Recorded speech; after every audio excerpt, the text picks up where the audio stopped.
Hello, my friend. Today I will tell you another long-forgotten legend. Close your eyes and let the magic transport you to Middle-earth. Our journey begins.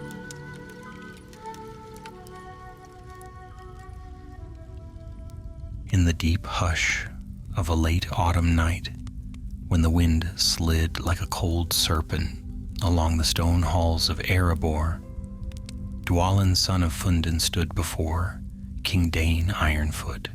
The golden torches crackled behind him, but their warmth did little to soften the unease in the chamber.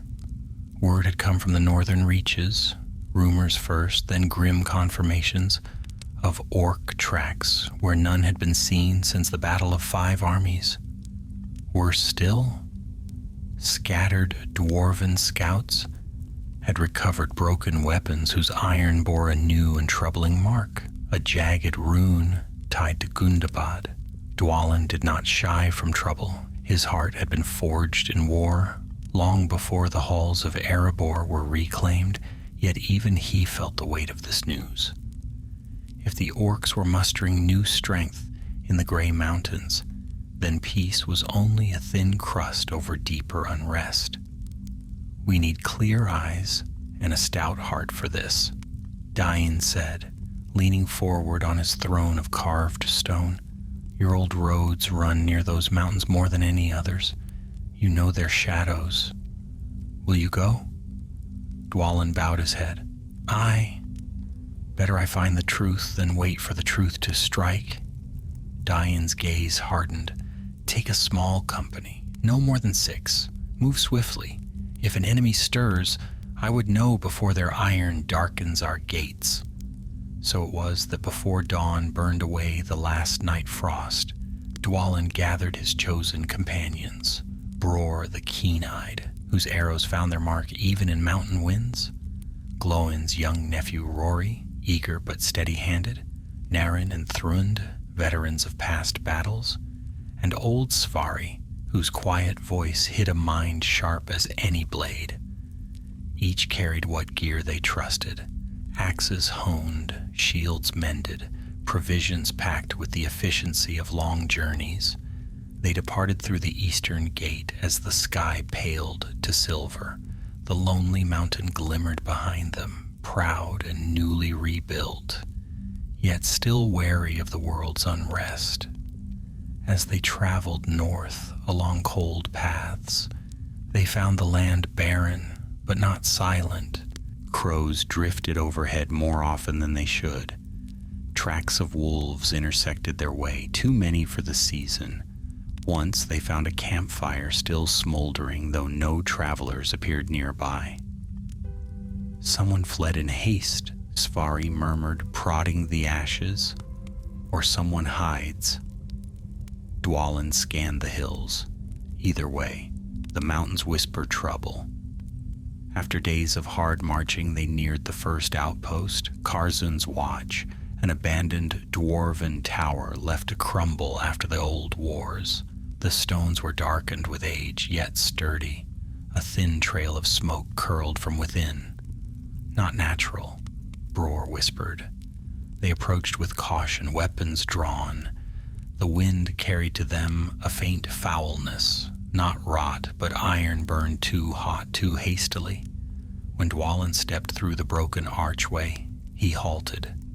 The outpost had been ransacked, shields shattered, crates overturned, and on the far wall, lit by the weak flame of a dying torch, lay the mark they had feared, a crude rune carved deep into the stone, shaped like a claw grasping downward. Rory swallowed. Gundabad. Naren knelt by a splintered shield. These blows, forged blades did this, fresh ones. Dwalin ran a calloused thumb through the carved rune. The groove was clean, recently chiseled. The orcs were not merely passing, they were claiming. Whatever lurks in the Grey Mountains, he said, voice low, has grown bold. Thrund kicked aside a fallen crate. Tracks here, heavy ones, orcs, perhaps half a dozen, heading north. Dwalin rose. Then north we go.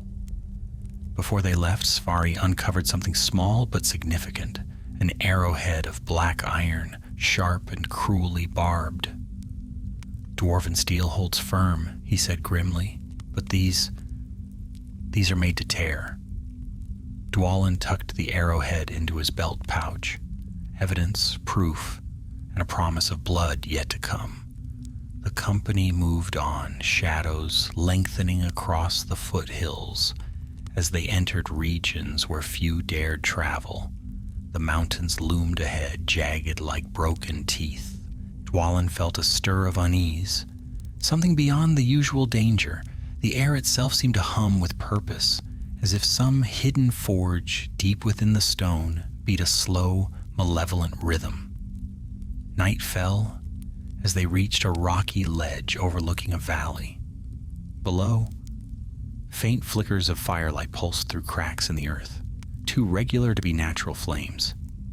Even from afar they could hear it, a metallic clang, distant but unmistakable. Thrund stiffened. A forge, orc work by the sound. Dwalin's eyes narrowed. Aye, and not a small one. The company crouched in silence as the dark valley breathed smoke into the night sky. The rumors were true. Something stirs in the mountains, he thought, and its fire has only begun to burn. Tomorrow they would seek the heart of that fire, and it would not let them go unchallenged. Dawn crept pale and thin over the gray mountains as Dwalin's company descended from the ledge. Frost crackled beneath their boots, and every breath hung like smoke in the air. The night had carried no rest. The clang of distant hammers had echoed faintly until the small hours, rising and falling like the heartbeat of some buried beast. Whatever orcs labored in the valley below, they worked ceaselessly. We draw close now, Dwalin murmured as they skirted a line of boulders. Keep low, keep silent. The land grew harsher the farther they pressed on. Deep gashes split the mountainside, where landslides had torn away the stone years before, leaving jagged paths perfect for ambush. More than once, Bror raised a hand to halt them, listening, watching, only for the sound to fade. A clatter of pebbles, a scraping like claws on rock. Whether it was orc or mere beast, none could say. By midday, they reached a narrow ravine veiled in cold mist. Rory shivered. Feels like a throat we're walking into. Then see that it does not close on us, Naren grunted. As they pressed deeper, the ravine widened into a hidden basin. There, beneath a crown of crumbling cliffs, the company beheld the first true sign of the enemy's purpose. Dozens of orc prints scarred the ground, some heavy as if from beasts burdened with iron. And near a cluster of boulders they found a ruined campsite, one clearly dwarven. Safari crouched beside the ashes. 3, maybe 4 dwarves camped here, not long ago. Bror sifted broken arrows through his fingers, and were driven off or taken. Rory's voice tightened. Taken where? Dwalin pointed toward a narrow cleft in the cliff face, half concealed by fallen stone. A foul draft breathed from its depths, warm, reeking of smoke and forge slag. There, Dwalin said, a passage into the mountain. Before they approached, they searched the campsite. Under a torn blanket, Thrund uncovered a metal clasp stamped with a simple mountain sigil, a token of one of Erebor's far-ranging scouts. At least one survived long enough to leave a sign, he muttered. Dwalin closed his fist around the clasp. We move with haste. The cleft's entrance forced them into single file. The stone passage sloped downward, the air thickening with each step. It was no natural tunnel. The walls bore marks of rough chiseling, and iron nails jutted from the rock where crude supports once stood. Orc work, hasty, strong enough to hold for a time but never meant to last. A faint rumble carried through the stone, rhythmic as a drum. "Forge bellows," Svari whispered. The deeper they descended, the louder the labor grew. The glow of flame flickered faintly along the walls ahead, and soon the narrow path spilled into a cavern, high vaulted and half lit by guttering torches. The chamber was empty, save for one figure. A dwarf sat slumped against a pillar of rock, bound hand and foot, his beard ragged and burnt at the tips. At the sound of their boots, he stirred, lifting his head with effort.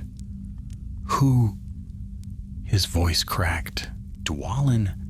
By the stone, I thought I'd breathe my last before seeing a friendly face." Dwalin hurried forward and cut the bonds. "We found your camp above. What occurred here? Speak if you have strength." The dwarf drew a shuddering breath. "Name's Brokar. My company came to track the same rumors you now follow. We found the orcs' trail easy enough, easier than we should have. They meant for someone to follow." Thrund frowned. "A trap?" Brokar nodded. "Aye. They want their deeds known. Want us to fear what they're forging." "And what is that?" Dwalin asked. Brokar reached beneath his torn cloak and drew out a twisted length of chain, thick links wrought in strange, narrow shapes, sharpened along the edges. "They call these breach chains," he rasped, "made to hook into shield rims and tear them apart. Orcs of Gundabad have never forged with such purpose." Bror cursed under his breath. Brokar continued. "Their leader, an orc they name Musgash the Ironbinder, commands the forge. Cruel and clever, he's turning the mountain's belly into a war foundry." "Where is he now?" Dwalin asked. "Deeper," Brokar said, pointing to a low archway at the far end of the chamber. "The main forge hall lies beyond, guarded heavily." Svari offered Brokar water. "Can you walk?" "Aye," Brokar said through clenched teeth. "I'll stand until Stone takes me." Dwalin clapped his shoulder. "Then stand with us."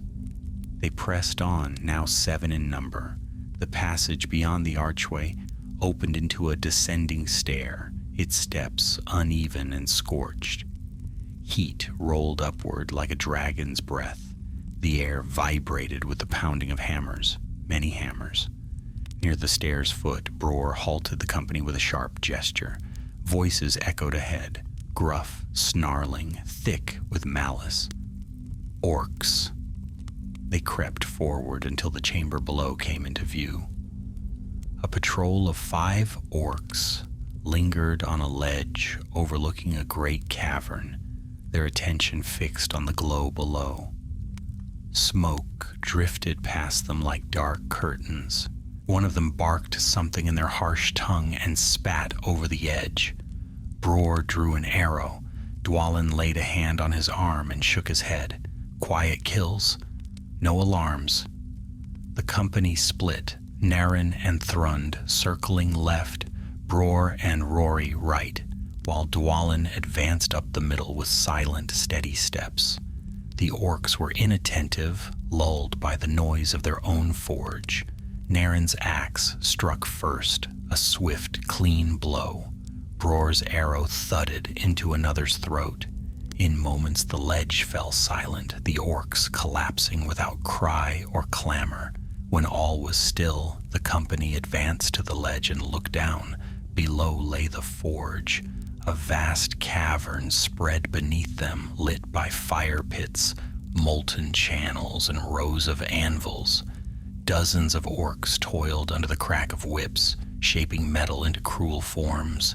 Jagged blades, hooked chains, spearheads black as pitch, smoke spiraled up into cracks in the ceiling, carrying with it the stench of burnt leather and scorched ore.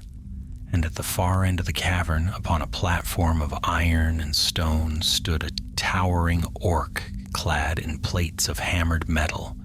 His helm was shaped like a snarling beast. His shoulders were wrapped in spiked chains. Even from a distance, the malice within him was unmistakable. Muzgash, Brokar's face tightened. There he stands, the Ironbinder himself. Dwalin's grip tightened on his axe. Then this forge has but one night left to breathe. But as he spoke, the forge bellowed louder. A heavy gate rattled open below, and something vast moved in the shadows, something chained, groaning, its skin glistening red beneath the firelight. Rory whispered, "What beast have they bred for this place?" The chains jerked taut. A roar thundered through the cavern. Whatever awaited them in the deeps was no mere orc craft, and the battle to come would test every shred of strength they possessed. The roar shuddered through the cavern, shaking dust from the ceiling and sending a tremor along the ledge where Dwalin's company crouched. The orcs at the forges faltered in their work, some cackling with cruel delight, others stepping back as the chained creature lumbered forward from the shadows. At first its shape was unclear, only a hulking silhouette against the forge's glare. But then the beast's head lifted, and the firelight revealed a troll, massive, scarred, its hide marked with harsh runes burned straight into its flesh. The chains that bound it clattered as it strained, pulling against them with mindless fury. Its eyes glowed a sickly ember orange, mirroring the forge's flames. Brokar whispered hoarsely, "They fire-scarred it.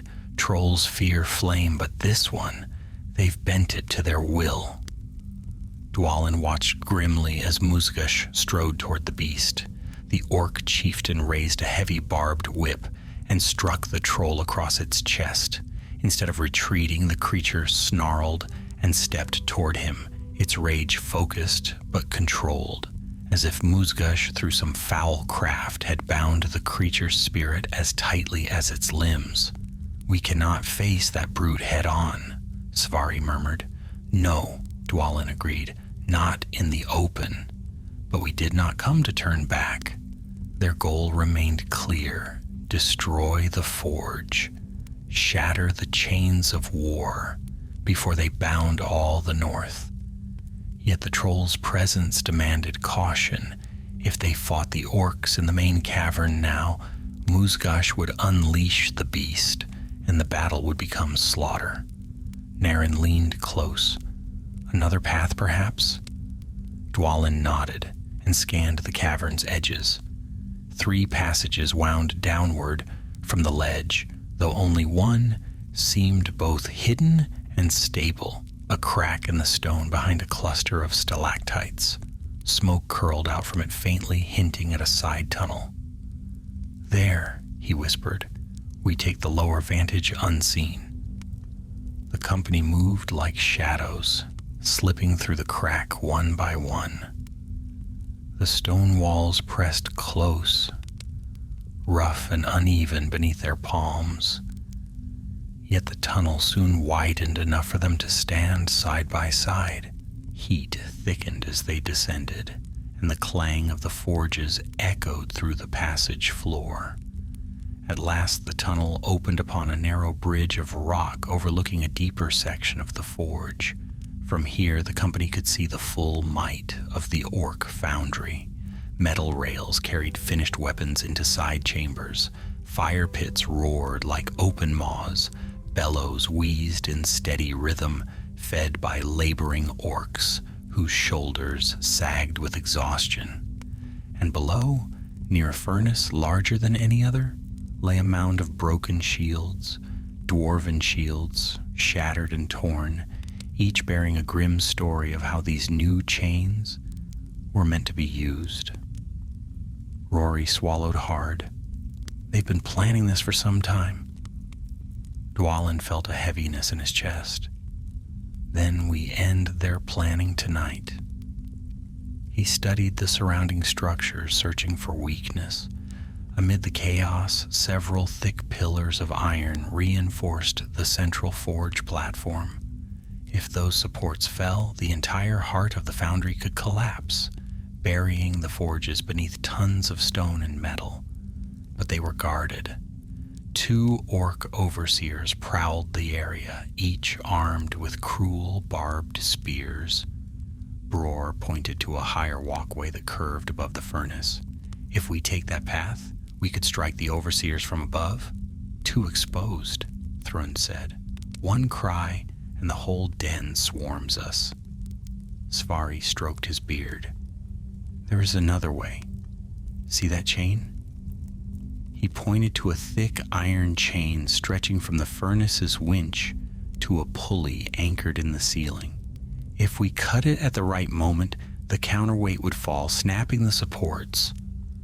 Dwalin nodded. Quiet work, dangerous work. Just like old times, Svari murmured.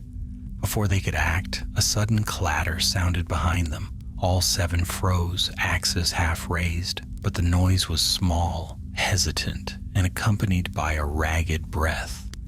A figure emerged from a darkened alcove, a dwarven figure limping heavily. His armor was dented, one eye swollen shut, his beard matted with soot. Yet he lived. By Durin's beard, Brokar gasped. Farin? The battered dwarf blinked in confusion, then recognition dawned. Brokar? And is that Dwalin? Have the halls themselves come to rescue me? Quiet now, Dwalin said, gripping his arm to steady him. How came you here? Are there others? Farin shook his head weakly. No others. My company. Taken or slain, I know not. Musgash uses us to test the chains. They lash the hooks into our shields and drag. Those shackled to the chains do not survive long. Noreen's hands curled into fists. Foul work. Worse yet, Farin continued, his voice barely more than a whisper. Musgash means to march soon. He has gathered enough weapons to arm the northern orc clans. This forge is only the beginning. Dwalin met the eyes of each companion. All the more reason we strike swiftly. They guided Farin to a niche where he could rest, and Dwalin placed his own water skin beside him. Stay hidden. If we succeed, you'll hear the mountain roar. The company returned to the edge of the ledge, their plan forming wordlessly, each knowing the risk, each accepting it. Bror and Rory would circle to the left flank, arrows ready to silence the overseers if needed. Naren and Thrund would move to the right, their axes primed to cut the chain at Svari's signal. Dwalin and Svari would descend to the chain's anchor point. Dwalin breathed deep. The air was thick with smoke, ash, and heat, yet beneath it all pulsed the steady rhythm of orc hammers. Hammers that, if left unchecked, would one day beat against Erebor's gates. He lifted his axe. For the mountain, he whispered. For the mountain, the others echoed. They moved, down narrow stone steps, across twisting corridors, through choking heat that blurred the edges of sight. Voices drifted from below, orc orders, shouts, and the ever-present growl of the fire-scarred troll. At last they reached the anchor point. The chain hung like a steel serpent, taut and trembling with the strain of the furnace's machinery.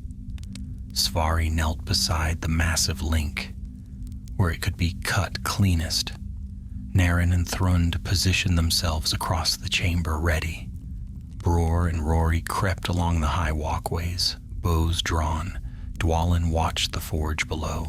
Musgash raised his whip again, striking the troll to stoke its fury.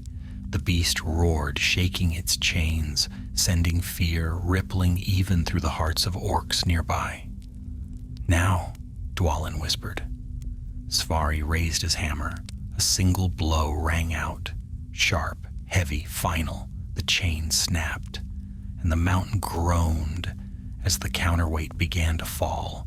The falling counterweight tore through the forge's upper supports with a shriek of metal. Sparks flared in a blinding shower, and the entire cavern trembled as if some ancient beast had stirred beneath the stone. For a heartbeat, all labor ceased. The orcs froze, hammers half raised, eyes wide with sudden terror. Then the first pillar buckled.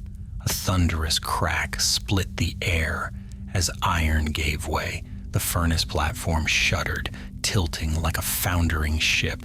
Crates of blades slid across the floor, clattering wildly and spilling wicked steel in every direction. A chorus of snarls rose as orcs scrambled to keep their footing. Muzgash spun toward the collapsing structure, his helm glinting in the firelight. His roar shook the cavern. "Find them! Find who dare!" The second pillar snapped. Heat roared upward as the furnace wrenched free of its mountings. A plume of fire burst from its maw, illuminating the cavern in a hellish glow. Chains whipped loose, swinging like deadly serpents. One struck an orc overseer, sending him flying into the molten channel below with a scream, swallowed instantly by flame. "Down! Move!" Dwalin shouted. Svari ducked as a spray of sparks shot toward him, and Dwalin dragged him behind a rock outcrop. From above, Bror loosed an arrow, striking a guard who lurched too close to the company's hiding place. Rory followed with another shot, silent and swift. But stealth was no longer possible. The cavern descended into chaos. Orcs bellowed orders trying to rally, but the collapsing forge drowned their voices.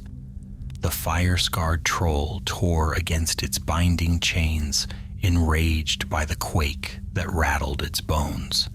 The lynx strained, groaned, then snapped. The beast stumbled forward free for the first time, and its wrath crashed through the forges like a storm. It swept its massive arm and sent a row of anvils tumbling. Orcs scattered, some crushed under falling stone, others retreating toward the deeper tunnels. "By Durin's axe," Thrund muttered from across the chamber. "The trolls unleashed." Dwalin's jaw tightened. This was bound to happen. We must finish what we started. As the furnace continued to teeter, Svari tugged Dwalin's sleeve. "Look, one pillar remains. Break it, and the whole platform will fall." The last pillar stood near the central walkway, guarded by a knot of orcs who had finally regained their senses. They formed a shielded circle, cruel eyes scanning the cavern for intruders. Dwalin weighed the distance, too far for archers alone, too exposed for a simple charge, and the troll rampaging below added danger with every step. Yet no choice remained. "Thrund Narin," Dwalin called quietly. "Circle to the right flank, drive them outward. Bror, Rory, loose arrows if they break their shield wall. Svari and I will take the last pillar." Brokar nodded. "And I will stand with you. I've strength yet to swing a hammer." "Then swing it with purpose," Dwalin said. They descended swiftly, slipping from shadow to shadow. As the last support groaned under renewed strain, the heat grew blistering. Smoke curled in thick strands, stinging their eyes. Metal rang, and the troll's bellows shook dust from the rafters. At the edge of the chamber, Thrund and Narin burst from hiding with a thunderous cry. Their axes crashed against orc shields, driving the defenders into disarray. Startled, the orcs recoiled, just long enough. "Now!" Dwalin shouted. He and Svari lunged toward the pillar. Brokar followed, staggering but determined, swinging his hammer with fierce resolve. The orcs snarled, turning toward the new threat, but Bror's arrow struck the nearest in the throat, and Rory's caught another between the plates of his armor. Dwalin reached the pillar and raised his axe. The iron was thick, brutally thick, but weakened from the shock of the falling counterweight. Svari struck first, splintering the outer bolts. Brokar hammered a deeper dent. Dwalin's axe followed, biting into the metal with a ringing crack. The pillar shuddered. Orcs closed in, their spears lunging. Dwalin blocked a thrust with his shield, sparks flying as steel scraped steel. The orc snarled, raising his spear for another strike, but Thrund barreled into him from the side, felling him with a roar. "Dwalin, strike again!" he bellowed. Svari hammered once more. The pillar sagged, listing like a wounded tree. Brokar delivered another blow, sweat streaking through soot on his brow. "Once more!" Dwalin roared, lifting his axe. He brought it down with all the strength in his limbs, a single, focused strike, forged by decades of war. With a deafening shriek, the pillar snapped. The entire forge platform groaned, swayed, and then collapsed in a roaring cascade of stone and iron. A wall of flame surged upward as the furnace cracked open, spewing molten ore across the cavern floor. Orcs screamed, stumbling as the ground pitched beneath them. Chains snapped like lightning-struck branches. Muzgush staggered backward, barely catching his footing. As the platform heaved, his hate-filled gaze found Dwalin. "You dwarven wretch," he roared, lifting his barbed whip. "I will flay your beard from your skull." But before he could strike, the collapsing furnace gave way entirely. A great section of the platform sheared off, falling into the molten pit below with a roar that drowned all other sounds. Muzgush leapt aside, barely evading the fall, disappearing behind a curtain of smoke. Dwalin shielded his face as blistering heat washed over him. Stones clattered around them, dust filled the air. Svari coughed. "The forge heart is broken?" "Aye," Dwalin said, catching his breath, "but the battle is far from done." A deafening roar cut through the smoke. The troll again, now driven beyond reason, its fury transformed into pure destruction. Freed from its bonds, it hurled itself toward the cavern's upper paths, toward them. Rory shouted from the walkway above, "Dwalin, it climbs!" And indeed it did. Its massive hands dug into the stone walls, hauling its bulk upward with terrifying speed. Its burned hide glowed in patches from the furnace's heat, and steam hissed where molten sparks clung to its skin. Brokar steadied himself. "What now? The beast won't stop until one of us lies dead." Dwalin's gaze swept the fractured cavern. The forge had fallen, the orcs scattered, but the troll remained a threat that could crush them all if left unchecked. He lifted his axe, its edge shining fierce and cold. "Then we end the troll," he said, "before it ends us." Behind them, rubble shifted. Muzgush was not yet gone. But first, the beast. The final struggle had begun, and the mountain itself seemed to tremble at its coming. The troll surged upward like an avalanche given life, its massive hands sinking into the stone as though the mountain were soft clay. Each pull of its sinewed arms sent cracks spidering across the cavern wall. Dust rained from above. Loose pebbles clattered down the sheer face. Its breath steamed in the hot air, thick as the fog rolling from winter rivers, and its fire-scarred hide gleamed with a terrible heat, as if embers still smoldered beneath its skin.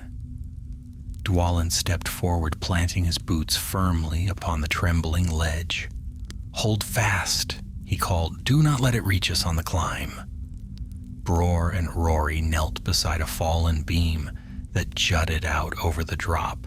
"If it gets up here," Bror muttered, "we'll all be flattened." Rory had already knocked an arrow. "Then we keep it down." Their first volley hissed out as one, 2 arrows streaking downward. Both found their mark, sinking deep into the troll's shoulder.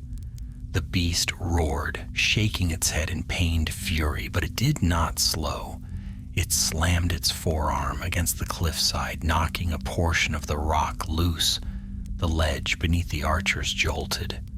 "That is no good," Svari growled. "It climbs faster than we shoot." Below them, Thrund and Naren had moved to the lower path where the ledge curved into a broken stair. "Dwalin!" Thrund called, raising his axe. "Draw it toward us. We'll strike at its hands when it reaches the lower tier." "Do not be reckless," Svari barked. Thrund grinned through his beard. "When have we been anything else?" The troll's next heave nearly brought it level with the lower stair. Naren swung, aiming for the wrist. His blade struck deep, but the beast reacted with brutal speed. It lashed out with a wild, backhanded blow, smashing the stone railing, and Naren with it. The dwarf flew against the cavern wall, his shield absorbing the worst of the impact, but he fell to his knees, breath knocked from his lungs. "Naren!" Thrund charged in, burying his axe into the troll's palm. The creature let out a bellow so loud that the very torches guttered, but still it climbed. Dwalin had watched enough. "Down!" he commanded. He leapt from the higher ledge to the lower stair, landing with a heavy thud beside Thrund. The troll's snarling muzzle was mere arm's length away. Heat blasted him, and Oven's breath made flesh. Dwalin's vision shimmered for a heartbeat, but he held his ground. The troll swung, a wide, sweeping blow meant to send everything before it tumbling into the abyss. Dwalin ducked low, feeling the rush of air above him, and hacked at the exposed tendons beneath the creature's wrist. His axe bit deep, cleaving flesh and sinew. Black blood sprayed thick as tar. The troll howled, releasing its grip from the stone. For a moment it hung in place, suspended only by its wounded left hand. Bror, above, took his chance. "Now, Rory, loose!" 2 arrows shot downward, both plunging into the troll's wounded hand. The grip faltered. "Thrund!" Dwalin shouted. Thrund raised his axe high. "For the mountain!" The blow fell true. With a tearing crack, the troll's last hand slipped free of the cliffside. The great beast plummeted, its roar echoing through the cavern like thunder. But the fall did not grant peaceful silence. The troll crashed onto the ruined forge platform below, smashing through shattered beams and broken chains. The ground beneath it quaked. Flames flared as parts of the furnace caved in further. A wave of heat rolled up the cavern walls, forcing the dwarves to shield their faces. When the smoke thinned, the troll lay still. But only for a moment. It stirred, then rose, wounded, battered, half crushed by the fall, yet still alive, still raging. Svari gritted his teeth. "By all the ancestors, it is tougher than iron." Brokar, who had taken refuge behind a jutting spur of rock, stepped forward. His breathing was harsh. Sweat streaked his soot-stained brow. "There is a way to end it," he rasped. "The chains, those heating pits below, we break them and the troll will fall with the walkway. It cannot climb without those supports." Dwalin grimaced. "We'd fall with it." Brokar met his gaze. "Not if someone remains above." Bror looked down from the ledge. "Say the word, and the arrow flies."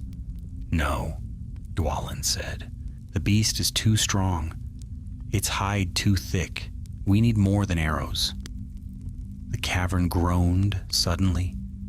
A great crack rang through the walls. Something shifted deep within the forge, a warning that the mountain's heart had been wounded by their assault. Stone dust drifted from the ceiling like snowfall, and then from a far corner of the ruined forge a voice rang out, harsh, furious. "Dwarves, You will not leave this mountain alive. Musgash.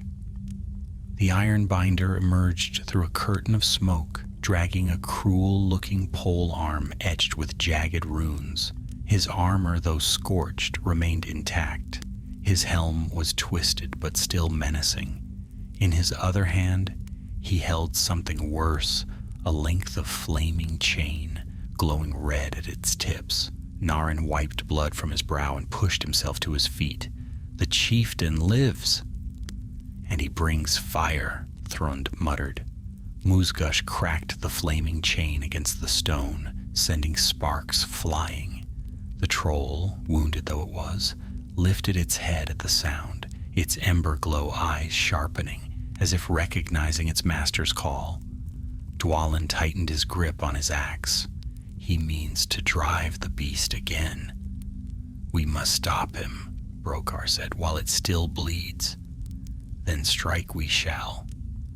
Dwalin advanced down the broken stair. The heat grew fiercer with each step. Below him the troll snarled and limped forward. Musgash raised the blazing chain, preparing to hurl it across the cavern, to drive the creature back toward the dwarves' ledge. But he had not counted on the mountain itself. A boulder dislodged from the ceiling, whether from the earlier pillar's collapse or the troll's fall, none could say, and crashed down between the troll and its master, shattering the stone walkway connecting them. The troll reeled back. Musgash roared in fury, scrambling for another path. Now, Dwalin shouted, while they are separated. Sverri, Thrund, Brokar, and Narin rushed down with him. Bror and Rory covered their descent with arrows, driving back the orc stragglers attempting to regroup through the smoke. Dwalin reached the broken edge of the walkway just as Musgash turned to face him, eyes blazing with hatred. You think to break my forge, the orc snarled, but I will break your bones, dwarf. Dwalin stepped forward. Your forge is already fallen, and so will you. Behind them, the troll snarled, a reminder that even wounded, it was not yet defeated. The cavern trembled anew. Firelight glimmered across steel. The final clash with Musgash was at hand, and the troll's shadow loomed ever closer. The cavern spat firelight across the broken stone as Dwalin strode toward Musgash.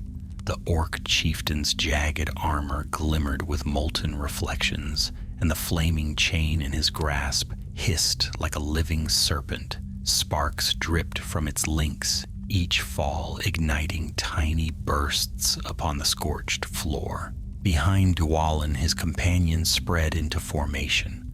Thrund's axe gleamed. Narin's shield was raised, though cracked from the troll's blow. Sverri gripped his hammer with a grim steadiness, and Brokar, wounded but unyielding, tightened his grasp upon a heavy iron bar he had scavenged from the ruins. Above, Bror and Rory kept watch, arrows already nocked. For a long breath, all was still. Then Musgash whipped the flaming chain forward. Dwalin braced, shield raised. The chain struck with a thunderous clang, sparks cascading across his beard. The force slid him a full pace backward, boots grinding over the stone. The heat singed his cloak, yet he stood firm. Musgash snarled, "You stand in the heart of my forge and dare defy its master?" "This forge has no master now," Dwalin retorted, lowering his shield and stepping forward. "Only a grave waiting to be filled." The orc lunged, wielding chain and polearm with brutal dexterity. The chain swept low. Dwalin leapt aside. The polearm thrust high. Thrund intercepted it, axe catching the blade with a shower of sparks. Musgash twisted, drove his elbow into Thrund's helm, and forced him back. Narin moved in next, shield raised. Musgash slammed the flaming chain downward onto it. The shield's wood burst into embers. Narin grunted, dropped the smoking remains, and rolled aside as Musgash's pole arm came down where he had stood. The iron binder was powerful, far more powerful than any common orc. He fought with the frenzy of a host, yet moved with an unsettling precision. It was no mere brute strength, but cruel discipline forged in countless battles. Dwalin ducked beneath a sweeping strike and answered with a slash to Musgash's leg. The blade hit true, leaving a deep gash. Musgash roared, backhanding Dwalin with the chain's heated links. The blow struck his shoulder like a hammer wrapped in fire. Pain burst down his arm, and the world tilted for a breath. He staggered, but did not fall. Svari rushed past him with surprising swiftness. For an older dwarf, hammer raised. Musgash pivoted, lifting the chain to parry. The hammer struck the links with a crack, snapping two apart. Molten sparks spilled across the floor. "Ha!" Svari barked. "Your fires grow cold, orc." But Musgash's response was a vicious kick that caught Svari in the ribs. The elder dwarf skidded across the stone, barely stopping at the lip of a broken platform. Dwalin gritted his teeth. "Brokar, with me!" The two charged as one. Brokar swung the iron bar in a heavy arc, forcing Musgash to deflect with his pole arm. The blow rattled the entire weapon, throwing off the orc's balance. Dwalin seized the chance. He hurled himself forward, shoulder first, driving Musgash back several steps. But the orc recovered swiftly, fury twisting his features. He lashed the chain around Dwalin's axe haft, the glowing links wrapping tightly. Dwalin snarled, planting his feet as Musgash pulled. The chain burned hotter. The orc heaved, trying to wrench the axe away. Dwalin held fast. "Let go, little dwarf!" Musgash hissed. Dwalin leaned forward, eyes blazing. "Never!" He twisted sharply, ducking beneath the pull, and drove his forehead into Musgash's helm with a thunderous crack. Stunned, the orc loosened his grip, and Dwalin wrenched his axe free, tearing away a molten fragment of the chain. Above them, Bror shouted, "Dwalin! The troll moves again!" All glanced toward the far end of the cavern. The massive beast, though grievously wounded, had clawed its way upright. Its breath poured in steaming clouds. One eye sagged shut, the brow crushed from the fall, but the other still burned bright with malice. It limped forward on trembling limbs, snarling as it dragged its ruined arm. Chains dangled from its body like shattered armor. "It comes to crush us all," Thrun growled. "Then we finish Musgash before it reaches us," Dwalin said. But Musgash heard. His grin widened, hatred mingling with sudden vile cunning.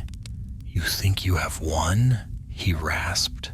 "See how little it matters. Even dying, my beast obeys my voice." He slammed his fist against his breastplate and loosed a terrible cry, the same guttural command he had used to drive the troll earlier. The troll jerked, turned, and began its limping charge toward the walkway where Bror and Rory stood, the highest vantage the company possessed. Rory paled. Its path leads straight to us." Bror fired an arrow into its chest. It barely slowed.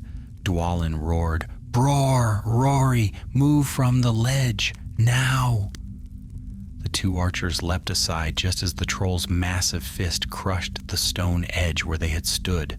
The walkway shuddered violently, and then broke. The entire upper ridge collapsed in a rush of rock and dust. Bror and Rory disappeared in the falling debris, swallowed by the clouds of stone and smoke. "Bror, Rory," Svari cried, but their fate was hidden beneath the dust. Musgash laughed, a deep, echoing sound that grated like metal, dragged across stone. "Let the mountain bury your kin. Soon it buries you as well." Dwalin's blood boiled. Without hesitation, he charged the chieftain. Musgash swung the polearm. Dwalin ducked under it and struck the orc's knee. Bone cracked. Musgash stumbled. Thrund seized his chance and smashed the blunt end of his axe into the orc's helm. The ironbinder fell to one knee, but he did not fall fully. With a snarl, Musgash swept his polearm in a desperate arc. Its blade sliced across Brokar's side.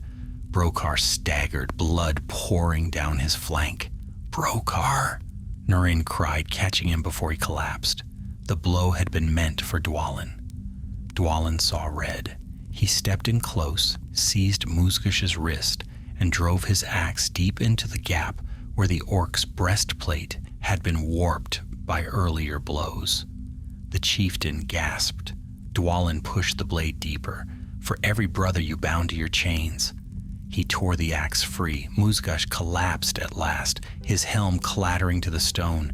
His flaming chain sputtered and died, its last embers hissing away. But victory was not yet won, for the troll still stood, shaking with fury, wounded beyond sense. Enraged by Musgash's death cry, it turned toward the dwarves once more. Dwalin clenched his axe. Thrund lifted his. Svari steadied his hammer despite the pain in his ribs. Naren, though bruised and battered, raised his shield. Behind them, Brokar gasped, pointing through the thinning dust. Look there." From the rubble of the fallen walkway, two silhouettes rose, coughing, bloodied but alive. Bror and Rory. Dwarven spirits cannot be crushed by stone.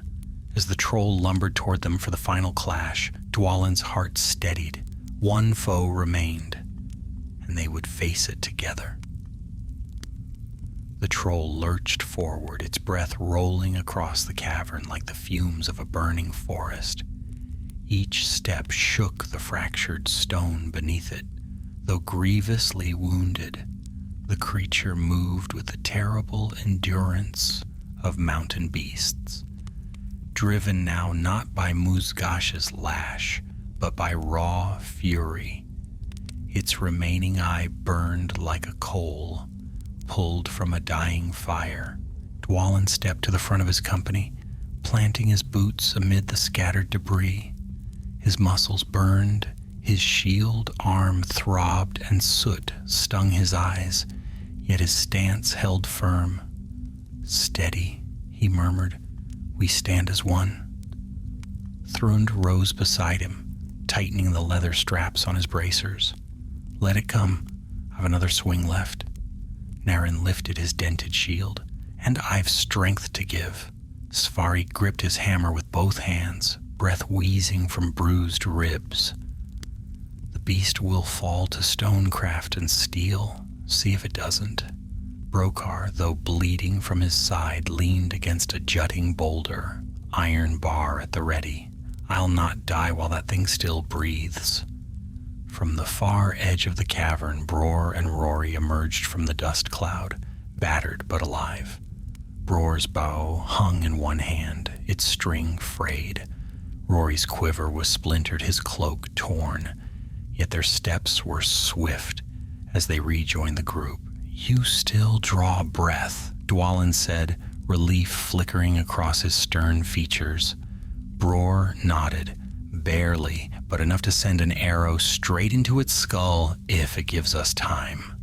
The troll roared again, louder than before, its voice echoing through every corridor of the dying forge. The sound rattled debris loose from the ceiling.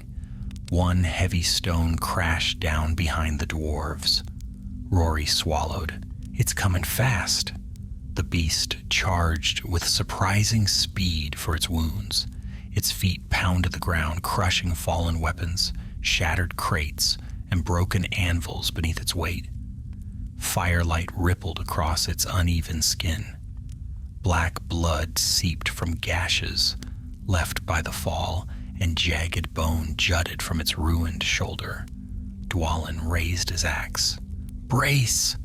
The troll's first blow came like a falling boulder. Its massive fist slammed against Dwalin's shield, hurling him backward several paces. His boots scraped sparks across the stone as he fought to stay upright. Thrund and Naren moved in behind him, anchoring him with their own weight. The troll pulled back for another strike. "Now!" Dwalin barked. Bror loosed the first arrow. It struck the troll's exposed brow, sinking deep. The creature reeled, howling in pain.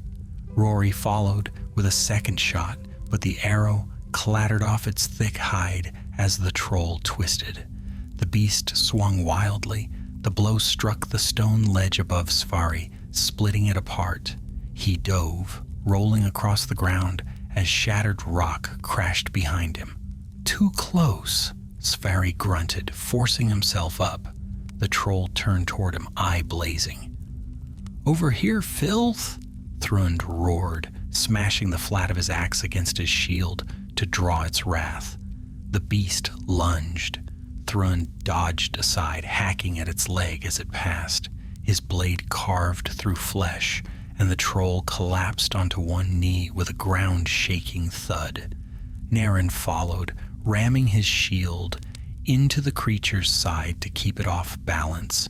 Dwalin seized the opening.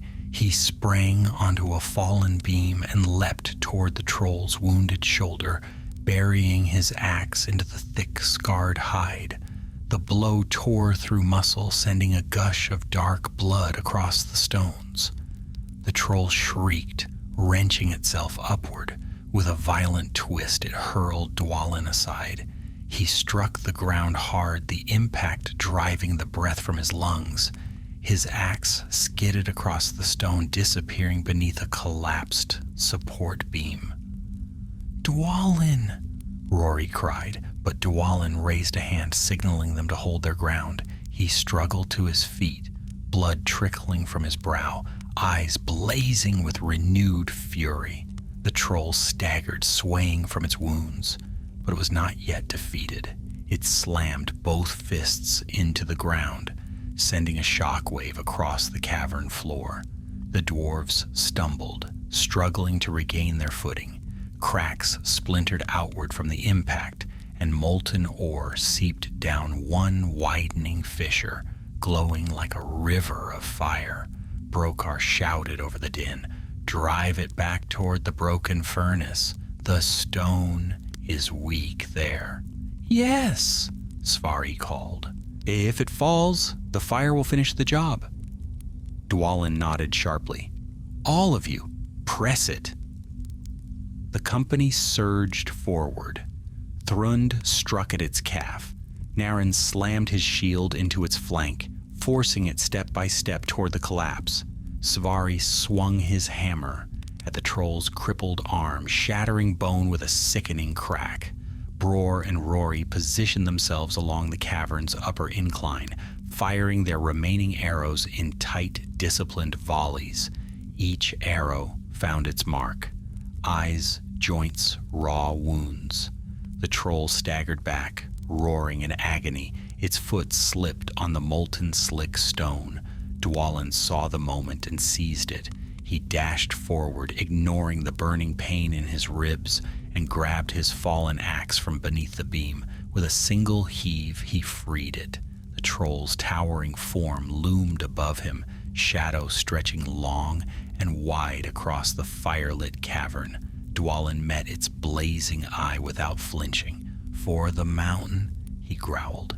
He swung. His axe struck beneath the troll's jaw with a force born of fury, honor, and the memory of every fallen dwarf whose shield had been broken by Musgash's chains. The blade cleaved deep, splitting bone. The troll reeled, then toppled backward. The stone beneath it crumbled fully. The weakened furnace platform gave way with a roaring crack, collapsing into the fiery chasm below. The troll fell with it, bellowing its last as the molten heart of the forge swallowed it whole. A pillar of flame burst upward, casting the cavern in fierce light. Then silence. Heavy breaths filled the void. dwarven breaths, weary yet unbroken. Thrund leaned on his axe. "It's done." Svari sank to one knee, pressing a hand to his ribs. "By stone and steel, I never wish to fight another troll." Bror and Rory joined the others, dust-covered but alive. "The forge will not rise again," Bror said quietly. Brokar wiped soot from his brow, "and the north will breathe easier for it." Dwalin lifted his gaze toward the cavern roof, where cracks glowed faintly with the embers of the dying forge. "Aye," he murmured, "this place will trouble no dwarf again." The danger was ended, but their journey out of the mountain had yet to begin. For a brief moment, nothing moved within the broken forge but drifting embers and falling ash.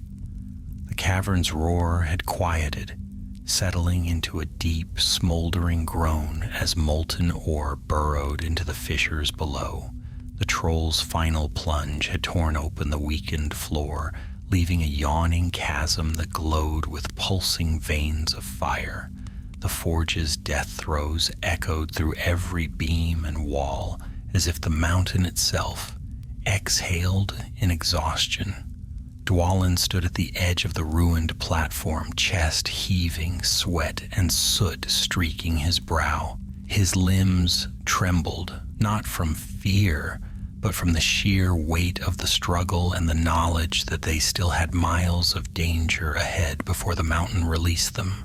Thrund limped to his side, bracing himself on the haft of his axe. "If the beast's fall didn't bring down the whole cavern," he said between breaths, "then perhaps the mountain shows us favor today." Svari snorted, though pain tightened his voice. "Favor? More like stubborn stone, refusing to give up before we do." Bror and Rory climbed over the scattered rubble to rejoin the group. Rory's bow hung in two pieces, snapped in the collapse. Bror had a shallow cut across his cheek where a falling stone had grazed him, but both seemed steady on their feet. "Dwalin," Bror said, surveying the ruin below. "The forge is gone. Musgash is slain. The troll lies in fire. I'd say the Ironbinder's work is undone." "Aye," Dwalin answered quietly, "but the mountain is not finished with us yet." As if to punctuate his words, the cavern shuddered. A deep rumble rolled through the earth, and a thin crack raced along the ceiling overhead. Dust sifted down in whispering showers.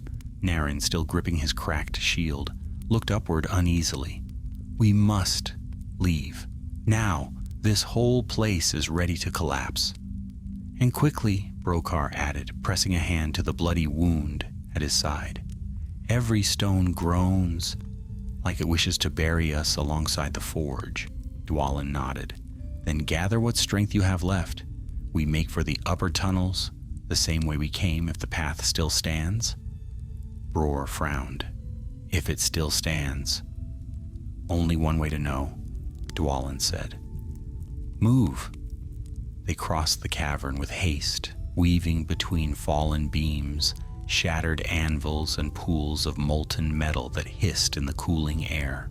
The glow of dying fires cast their shadows tall across the walls, figures of dwarves stumbling through the ruins of an enemy's labor. As they passed the spot where Musgash had fallen, Svari paused. The chieftain's broken helm lay half buried beneath rubble, its twisted metal still hot to the touch. Svari nudged it with the butt of his hammer. "Foul creature," he muttered. "Let this be the last of your line." Dwalin put a hand on his shoulder. "Leave it. The mountain will claim him." They moved on. Reaching the far end of the cavern, they found the lower stair cracked but still intact. The air in the tunnel beyond was thick with smoke, and the walls shone a faint, angry red from the heat that still radiated from below. Naren covered his mouth. "Stale as a goblin's den."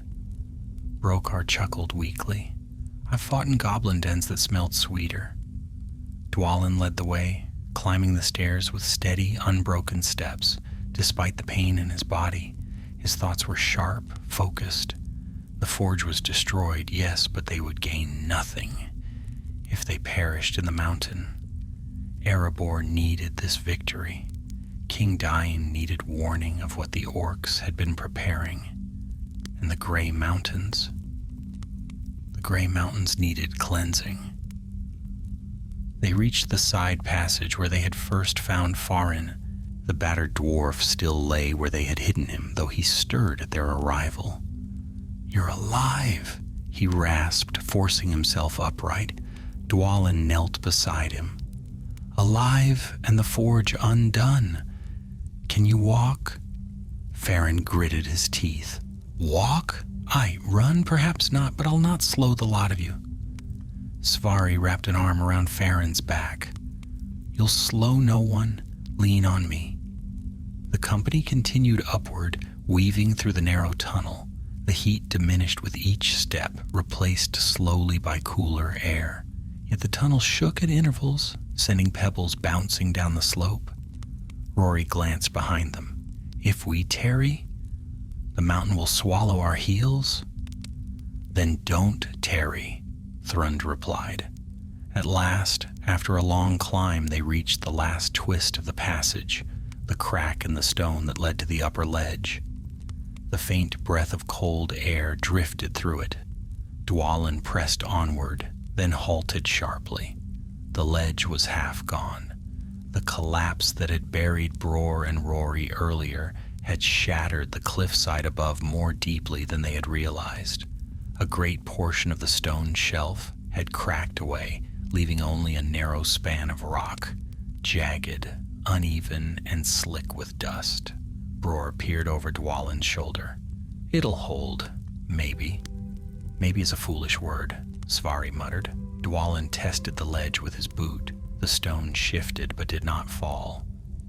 "One at a time," he ordered, slowly, none rush. "If the mountain wishes to test us, then let it find our footing sure."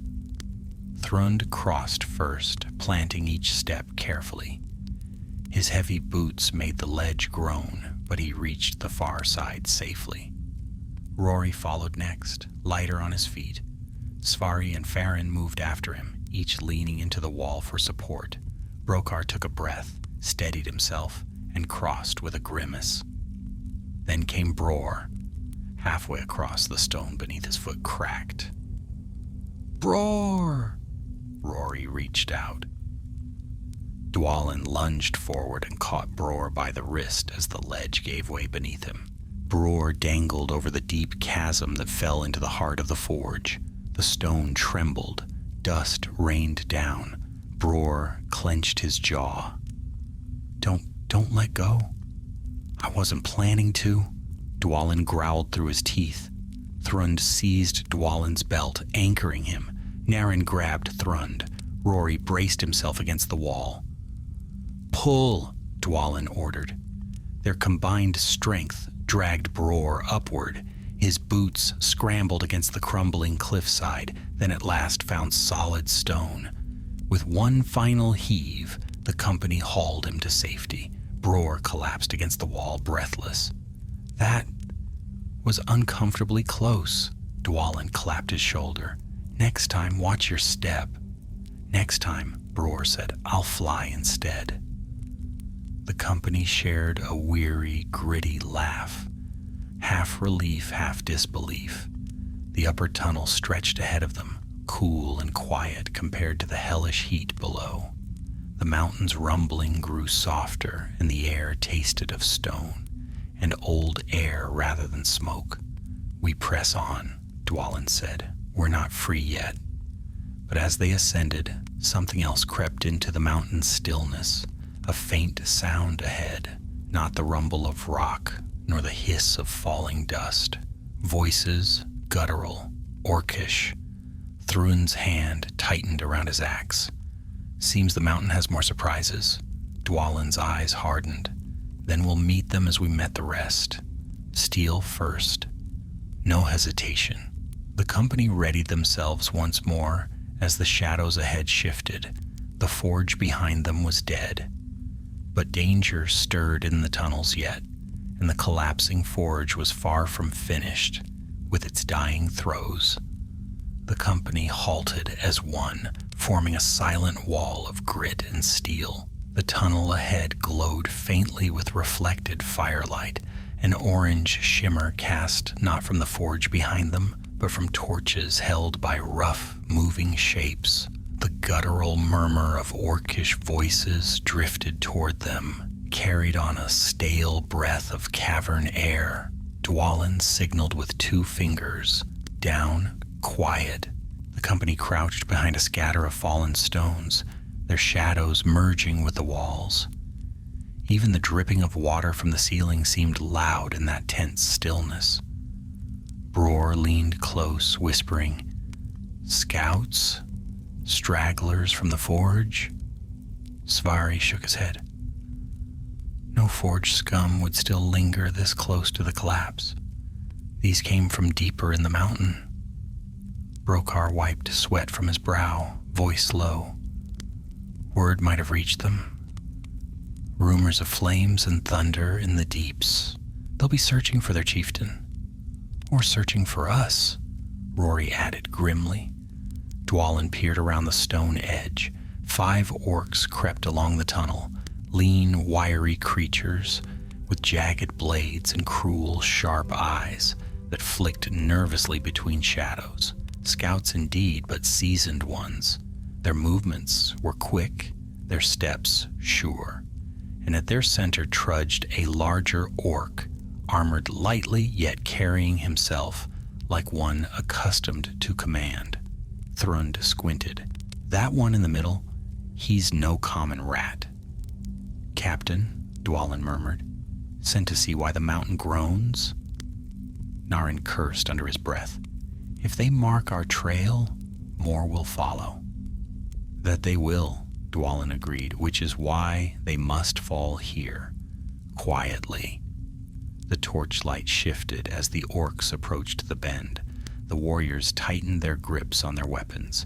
The heat and exhaustion weighing on their limbs mattered little now. A clean strike, silent and swift, was needed, or the tunnel would echo with battle and bring doom upon them. Dwalin raised his hand and pointed. Bror and Rory to the flanks, bows ready, Narin and Thrund to take the first 2 orcs as they passed, Svari and Brokar to hold the rear in case more came from behind.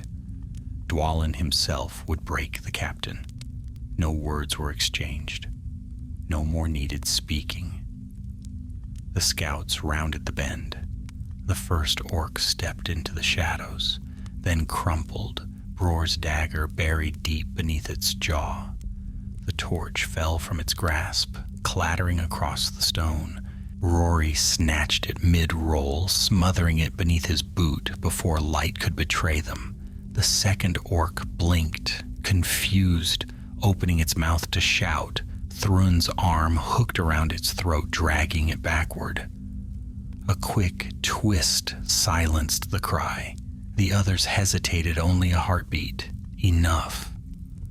Dwalin sprang from cover like a thunderbolt. His axe slammed into the captain's chest plate, not deep enough to kill, but enough to hurl the orc back with a crash. The creature hit the wall, snarling, its torch scattering sparks. "Dwarves! In the tunnels!" it bellowed. "Kill the shouter!" Svari roared. Before the cry could echo far, Dwalin struck again. The orc captain raised his blade, but Dwalin's strength drove through it, shattering the captain's guard. The axe cleaved through helm and bone. The shout died mid-echo. 2 remaining orcs lunged in fury. Narin stepped into the path of one, shield up. The blow rang loudly, jarring his arm, but he rammed the shield's boss into the orc's snout, sending it staggering. Rory's arrow struck its throat. An instant later, the last orc swung wildly at Brokar, who, though wounded, knocked the blade aside with his iron bar and smashed its temple with a sickening crack. The creature fell, still twitching. Silence followed, heavy and absolute. The stench of orc blood mingled with the acrid tang of smoke from below. For a moment, the company simply breathed, steadying themselves. Rory wiped his brow. Well, that was quiet enough. Barely, Naren muttered, cradling his arm. My shield nearly cracked in half from that brute's swing. Thrund thumped him on the back. Then you held it well. Dwalin knelt beside the orc captain, searching the corpse quickly. A small horn hung from its belt, carved with crude runes. He grimaced. If it had blown this, we'd have half a dozen more down our throats. Best leave it here, Svari said. No, Dwalin replied. I'll take it. Brokar frowned. What for? Dwalin tucked the horn into his belt. If the tunnels hold more scouts, a single orcish call may turn them aside or bring them to the wrong place. Better to carry a piece of their craft than leave it behind. The company continued upward through the tunnel. Their lamps were gone, but the faint air currents whispered of an exit somewhere above. Stone dust still drifted from the ceilings, and from far below the dying forge groaned like a wounded beast left to smolder. The tunnel forked at a narrow junction. The left path was wide, well-trodden, but the floor was scorched and orc markings lined the walls. Their road, Svari said darkly. Aye, and we want nothing to do with it. Bror added. The right path was smaller, half-choked with fallen rocks and slanting upward at a steep angle. Dwalin pressed his palm against the stone, cold, natural, untouched by orcish filth. This way, he decided. They climbed in weary silence, the incline forcing them to lean heavily on their weapons for balance. Brokar stumbled once, but Rory caught him before he fell. Farron moved slowly, teeth gritted, but Svari supported him without complaint. After what felt like an age, the tunnel narrowed into a final slanting shaft. At its end, a spill of pale gray light shimmered faintly. Sky, Thrund breathed. Svari exhaled. I feared I'd never see it again. Dwalin pushed forward and emerged into the open air. The gray mountains stretched before them, wind sweeping cold and pure across the barren heights. Dawn stained the eastern horizon with pale fire. Snow glittered faintly on distant peaks. Beneath them, the hidden valley lay shrouded in smoke, drifting lazily from cracks where the mountain's belly still smoldered. Bror stepped out beside him, breathing deeply. Free. At last. But Dwalin did not relax. His gaze swept the ridgelines. The world was wider here, and danger moved differently in open stone. Rory joined him. What troubles you? Dwalin pointed with the haft of his axe. Across the distant ridge, silhouettes shifted. Orc shapes gathering at the mouth of a high cave, spears glinting faintly in the morning light. Thrund cursed. They must have felt the forge's fall. Aye, Dwalin said, and they'll search for answers. Brokar tightened his grip on the iron bar. And we are the only answers left. Dwalin turned to his weary companions, dwarf-worn yet unbroken. We make for the northern pass. If we keep to the ravines, we can outrun them. But we must move now. The mountain may be rid of Musgasha's forge, yet orcs remain in these heights. He rested his axe upon his shoulder. This tale is not yet done. And with dawn rising behind them, the company set forth into the wild ridges, pursued by enemies, armed with bitter knowledge, and guided only by the strength of dwarven will. Cold wind swept across the high ridge as Dwalin guided the company away from the collapsed forge. The dawn light strengthened, painting the jagged peaks in pale gold, but the beauty of the morning carried no comfort. Behind them, the mountain exhaled smoke from hidden fissures, its wounded heart still glowing faintly beneath the stone. Ahead stretched a wild, broken land of cliffs and ravines, treacherous ground even without the threat of pursuit. Thrund glanced back, eyes narrow. Those orcs on the ridge will not stand idle. No, Dwalin agreed. They will spread through the heights like wolves on fresh scent, but we know these mountains as they do not. Svari grunted, adjusting his grip beneath Farron's arm. Not well enough, it seems. The gray mountains have changed much since our folk last ranged freely here. Stone remembers, Dwalin replied. We will find our path. The company pressed on along a narrow ledge that curved around the mountainside. Loose stones skittered beneath their boots and tumbled down into the abyss below. Bror moved with an archer's light step, helping Rory where the path narrowed to barely a shoulder's width. Brokar followed next, pale from blood loss, yet stubbornly upright. Thrund and Naren brought up the rear, keeping wary watch. The cold bit deep, cutting through their soot-stained gear. After hours of descent, the sun had risen fully, though the peaks still cast long shadows across their way. At last the ledge widened into a rocky terrace overlooking a long ravine. Rory paused, pointing.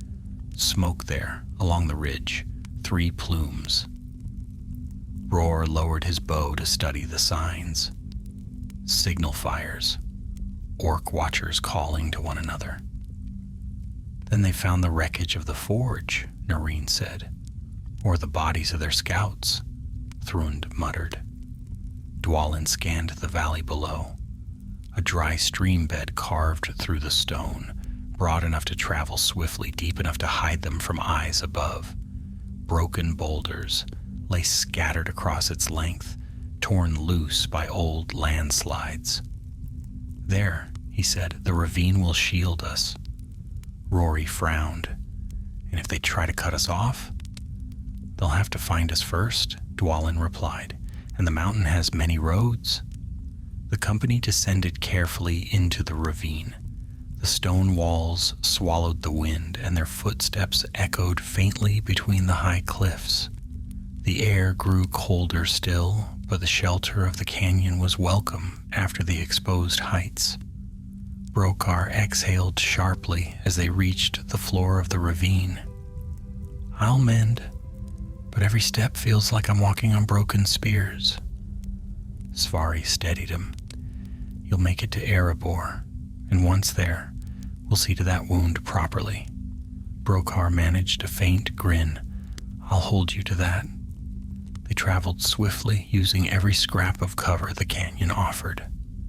Hours passed beneath shifting shadows as they slipped between tall stone pillars and over dry patches of gravel where a stream once flowed.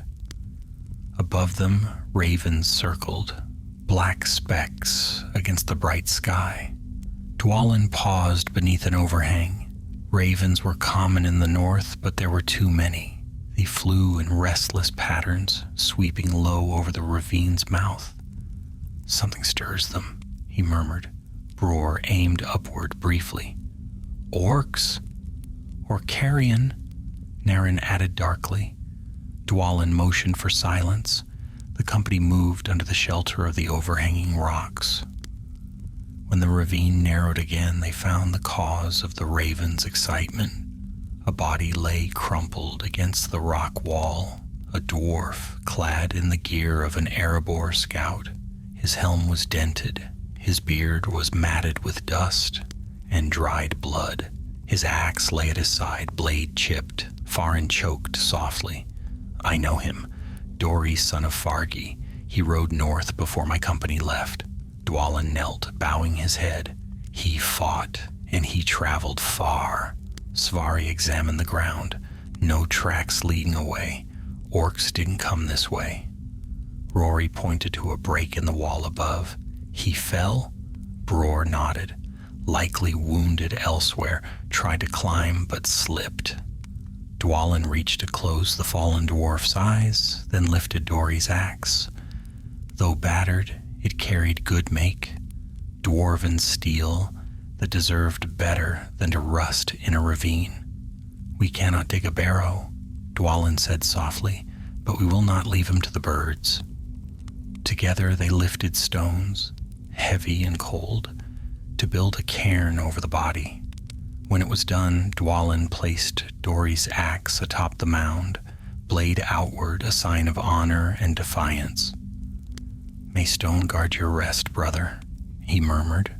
They stood a quiet moment, each offering a silent farewell. Then Dwalin turned to the others. "Now we press harder. If orcs rove the heights, we must reach the northern pass before sunset."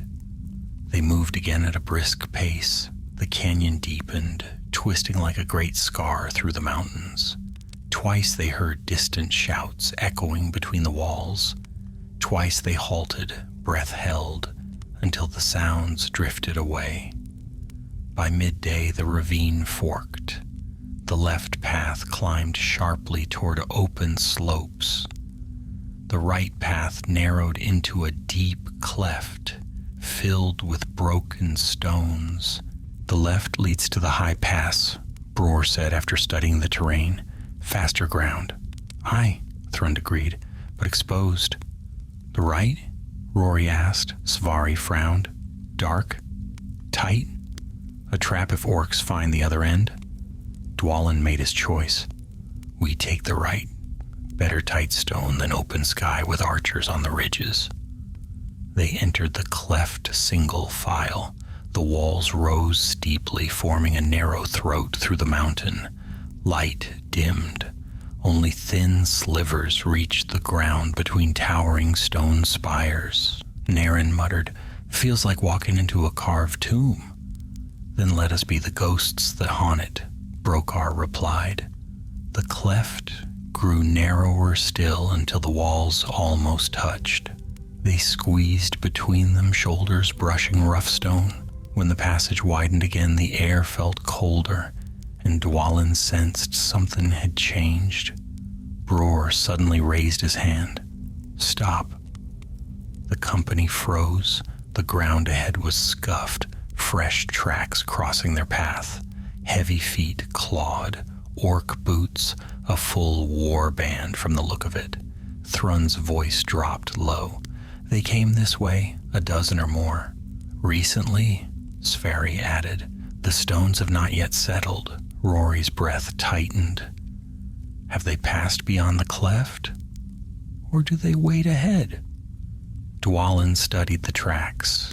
They crossed the cleft and continued up a sloping path that led toward a shadowed overhang. But something was wrong. The prints were hurried, disordered, not a patrol moving with intent, but soldiers fleeing something. He touched the stone wall. It was warm. He turned sharply. "Back now. Move." Bror frowned. "Dwalin? Move." The company retreated several paces, and the ground beneath the orc tracks cracked open. A geyser of red smoke burst from the fissure. The mountain groaned from within. A deep roar rose from the earth, far stronger than before. "The forge collapse is spreading," Svari said. "A fault in the rock," Dwalin answered grimly. "All these tunnels are shifting." The fissure widened with a shudder, swallowing the orc tracks whole. A cascade of stones tumbled into the growing gap. Rory shouted, "If the passage collapses, it won't while we stand here." Thrund snapped, "Move!" They pressed forward again, leaping across the smallest gap before it widened further. Stone rumbled behind them, closing the path they had just crossed. At last they emerged from the cleft into a wider hollow. Cold daylight washed over them, pale, thin, but welcome. They were close to the northern pass. But as they stepped onto the plateau, a harsh horn blast shattered the air. Orcish, close.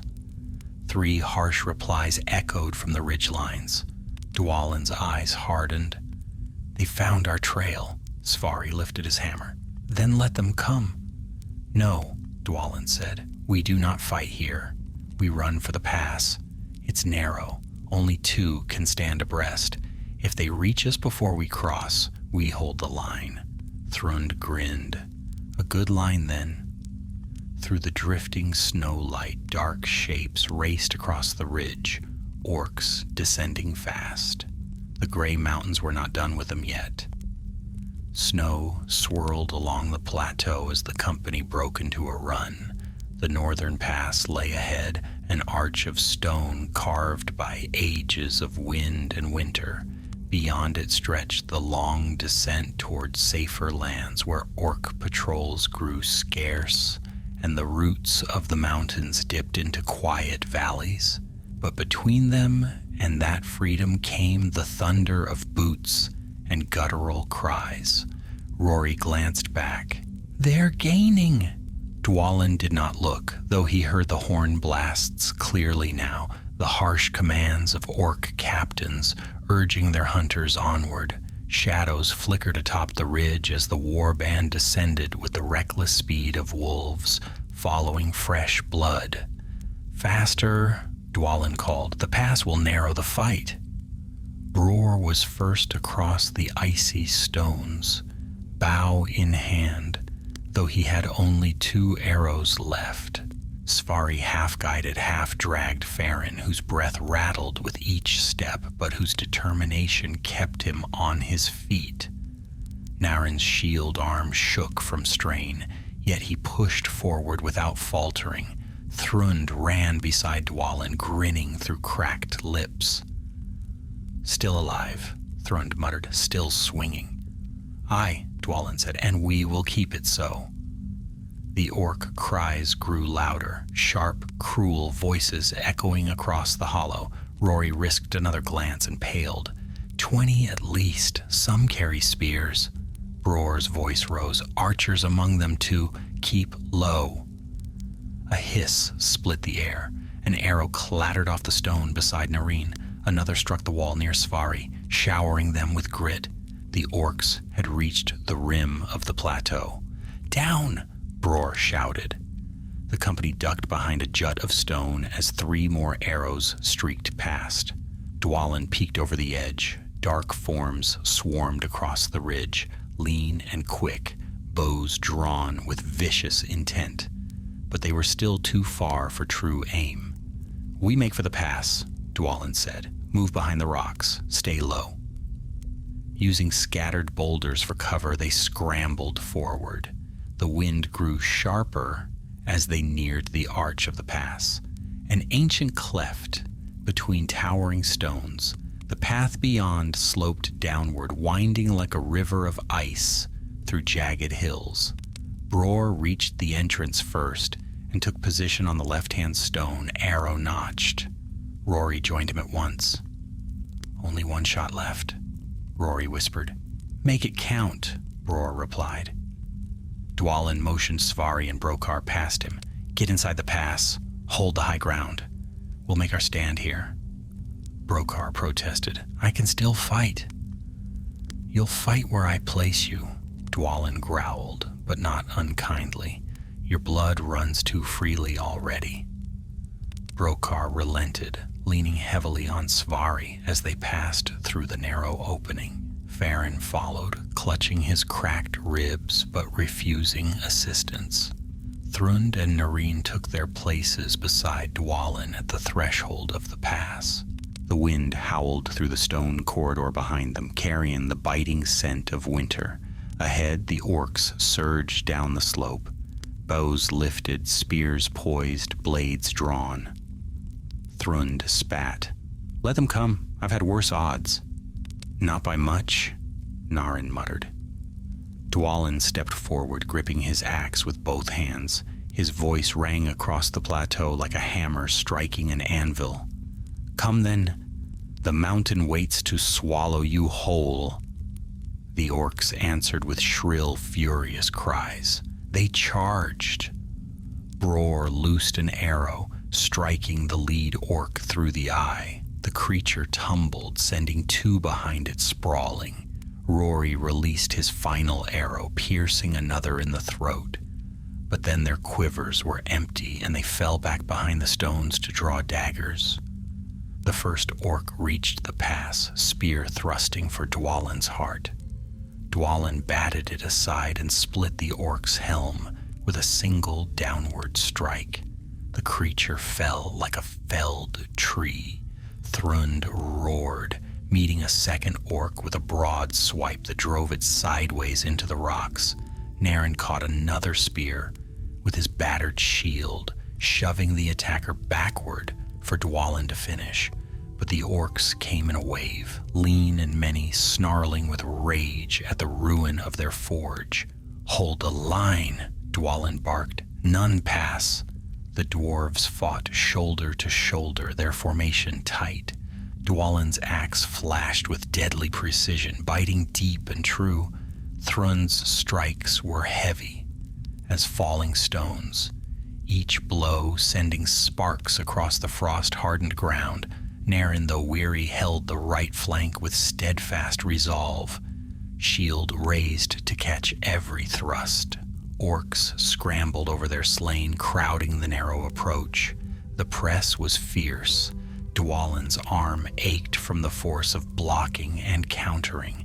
Several times he staggered, boots slipping on the slick stone.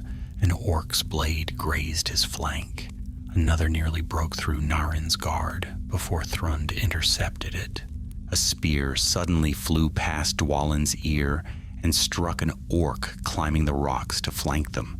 Brokar braced against the stone inside the pass, lowered his throwing arm with a grim smile. "I said I could still fight." Dwalin laughed despite the battle. "Then keep throwing." More orcs clambered over the bodies of the fallen, some using their dead as shields. The press grew tight, dangerously tight. Bror and Rory slashed from behind the front line, cutting at hands and wrists that reached for the dwarves' throats. Svari hurled a stone that struck an orc square in the temple, dropping it instantly. The clash raged on. The orcs pushed harder, the dwarves held. But Dwalin felt the weight of exhaustion settling into his limbs. Every breath burned, every strike grew heavier. "Thrund," he called between blows. "Give ground, one step." Thrund grunted and shifted. "Aye." "Naren, step." The line fell back by a measured pace, drawing the orcs into the narrowest point of the pass. Now only one or two could stand abreast. The advantage swung sharply. The orcs, sensing the choke point too late, were funneled into a slaughtering path. Dwalin seized the opening. His axe swept low, then high, cleaving through a snarling orc's guard and sending it crashing backward into its fellows. Thrund's strike followed like thunder, cracking a skull. Naren slammed his shield forward, knocking another into the stone wall. The orcs hesitated, and hesitating was death. Dwalin lunged, driving their captain, a tall, gaunt creature with a hooked blade, against the rock. The captain snarled and swung wildly. Dwalin caught the blow with his axe haft, twisted, and buried the blade in the orc's chest. The captain collapsed. With their leader fallen, the warband faltered. Some hissed in panic. Others stumbled back, nearly tripping over their own dead. "Drive them!" Dwalin roared. The dwarves surged forward with renewed fury. Rory and Bror darted from the flanks, slashing at orc ankles and legs. Svari struck a stunned orc with the flat of his hammer, sending it spinning. The orcs broke. Some fled up the slopes. Others limped away, dragging wounded companions.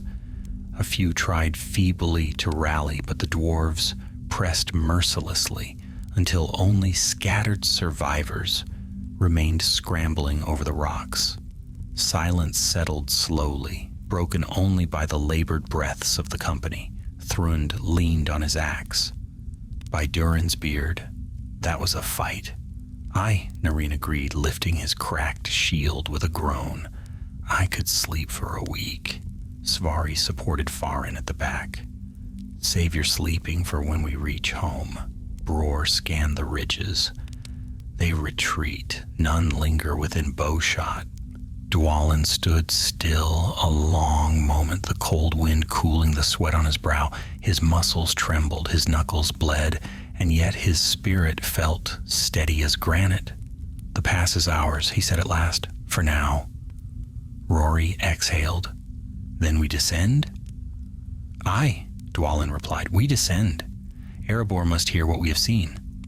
The company gathered themselves, battered but alive, and stepped beyond the narrow arch of the northern pass. Ahead stretched the long path home, winding through rocky slopes along cold rivers and beneath the watchful sky. They had broken Musgash's forge. They had shattered the chains meant for their kin. Yet all knew this was only a warning. The orcs were stirring, and darker shadows walked to the north. The northern pass fell behind them like the closing of a stone gate.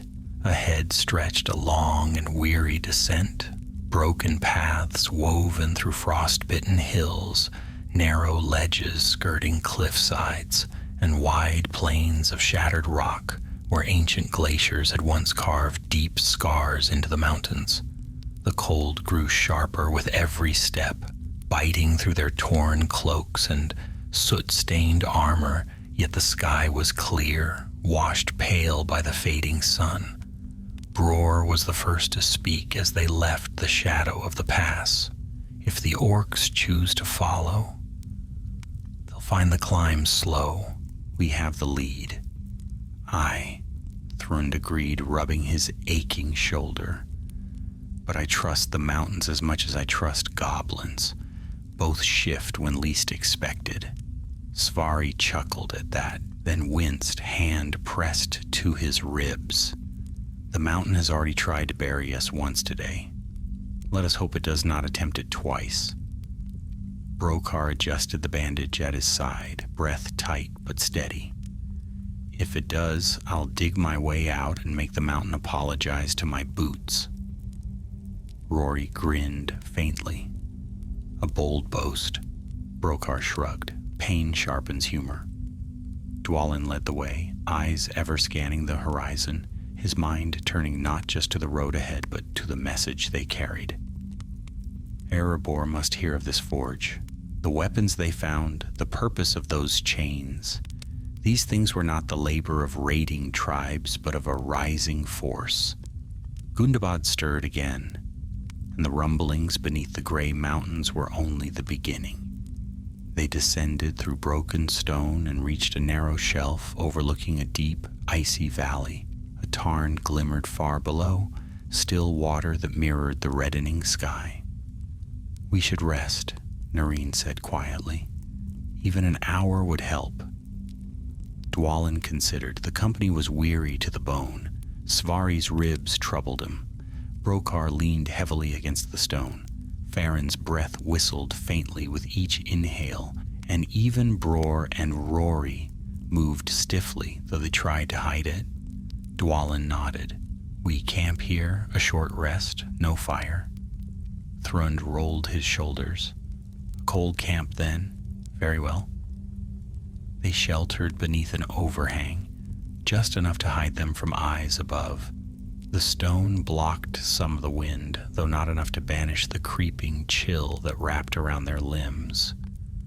Rory dropped onto a flat rock and stretched his arms. Feels like I've marched from here to the Iron Hills and back.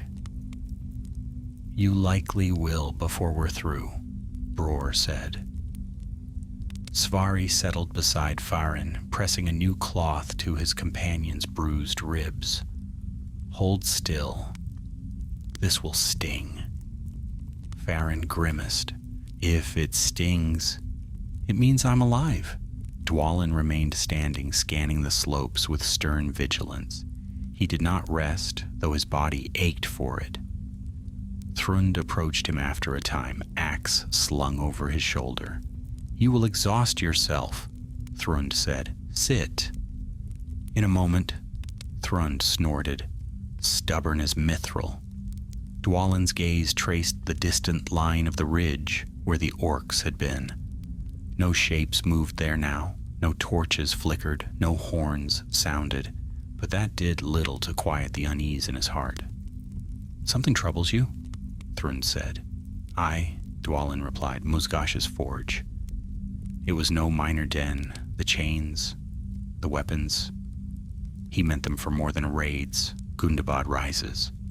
Thrund nodded grimly. "I felt it.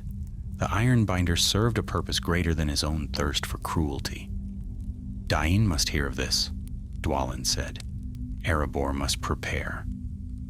Thrund looked toward the others, where Rory and Bror sharpened what blades remained, where Svari murmured instructions to Brokar on how best to bind wounds, where Farron lay with eyes half closed, breathing shallowly.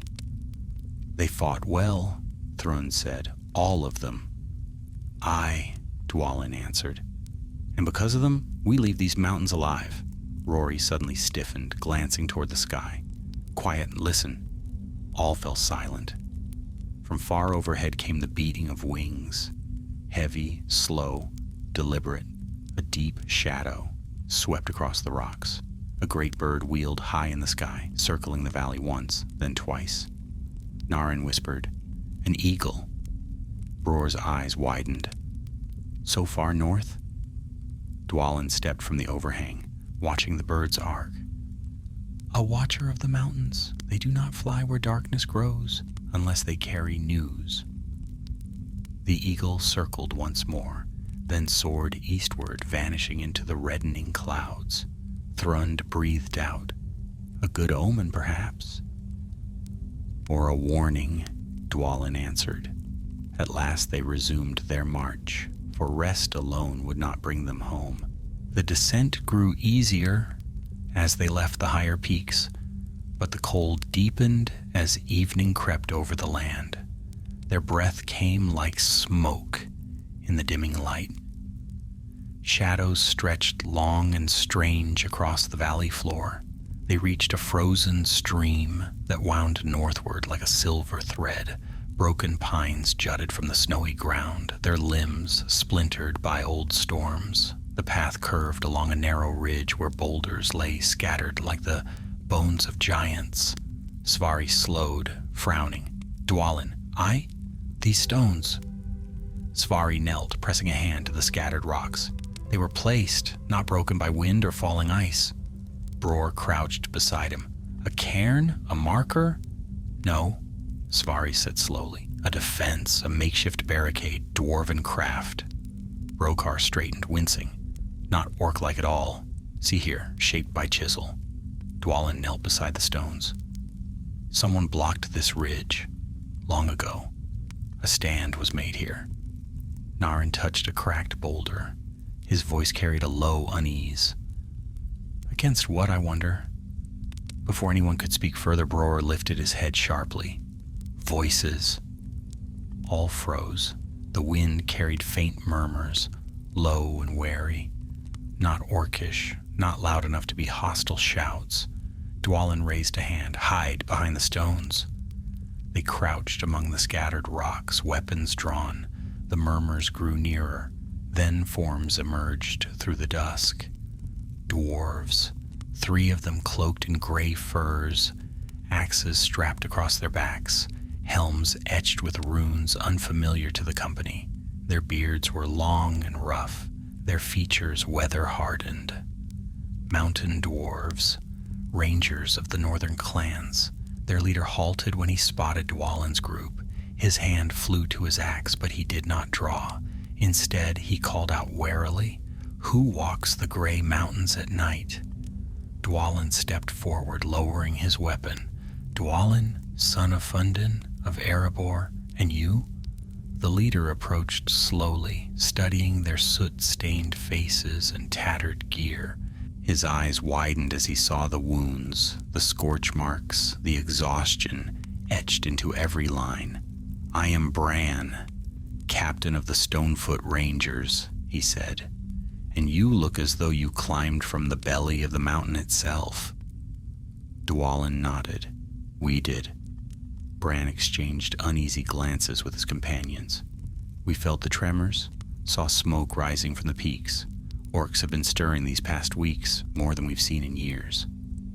"What happened?" Dwalin's voice hardened. "An orc forge, hidden deep, led by an ironbinder of Gundabad." Bran's face darkened. "A forge? Here?" "No more," Dwalin said. "We brought it down." The Stonefoot captain exhaled slowly, relief mingling with a grim shadow. "Then you have done the North a great service. Come, our camp is near. You need food, warmth, and bandages, and your tale must be heard in full." Thrund grinned. "A fire? An ale?" Bran laughed. "Even in these harsh lands, we keep a barrel or two." The company followed the Stonefoot Rangers along a winding trail through the darkening valley. Ahead glowed a faint firelight, warm against the encroaching night. For the first time since the forge collapsed, Dwalin felt the weight on his shoulders ease. Just enough.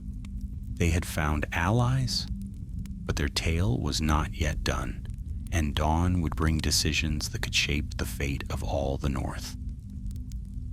Night settled over the valley like a heavy cloak, its silence broken only by the distant whisper of wind threading through the crags. The Stonefoot Rangers led Dwalin's company into a hollow, sheltered by leaning pines and ridged stone. There, a fire burned low, its orange glow wrapped in a screen of piled rocks to keep the light from traveling far across the dark land. The camp was modest, built for stealth rather than comfort. A ring of sleeping furs, a wooden rack for drying meat, a few iron pots, and a sturdy chest, locked with runes.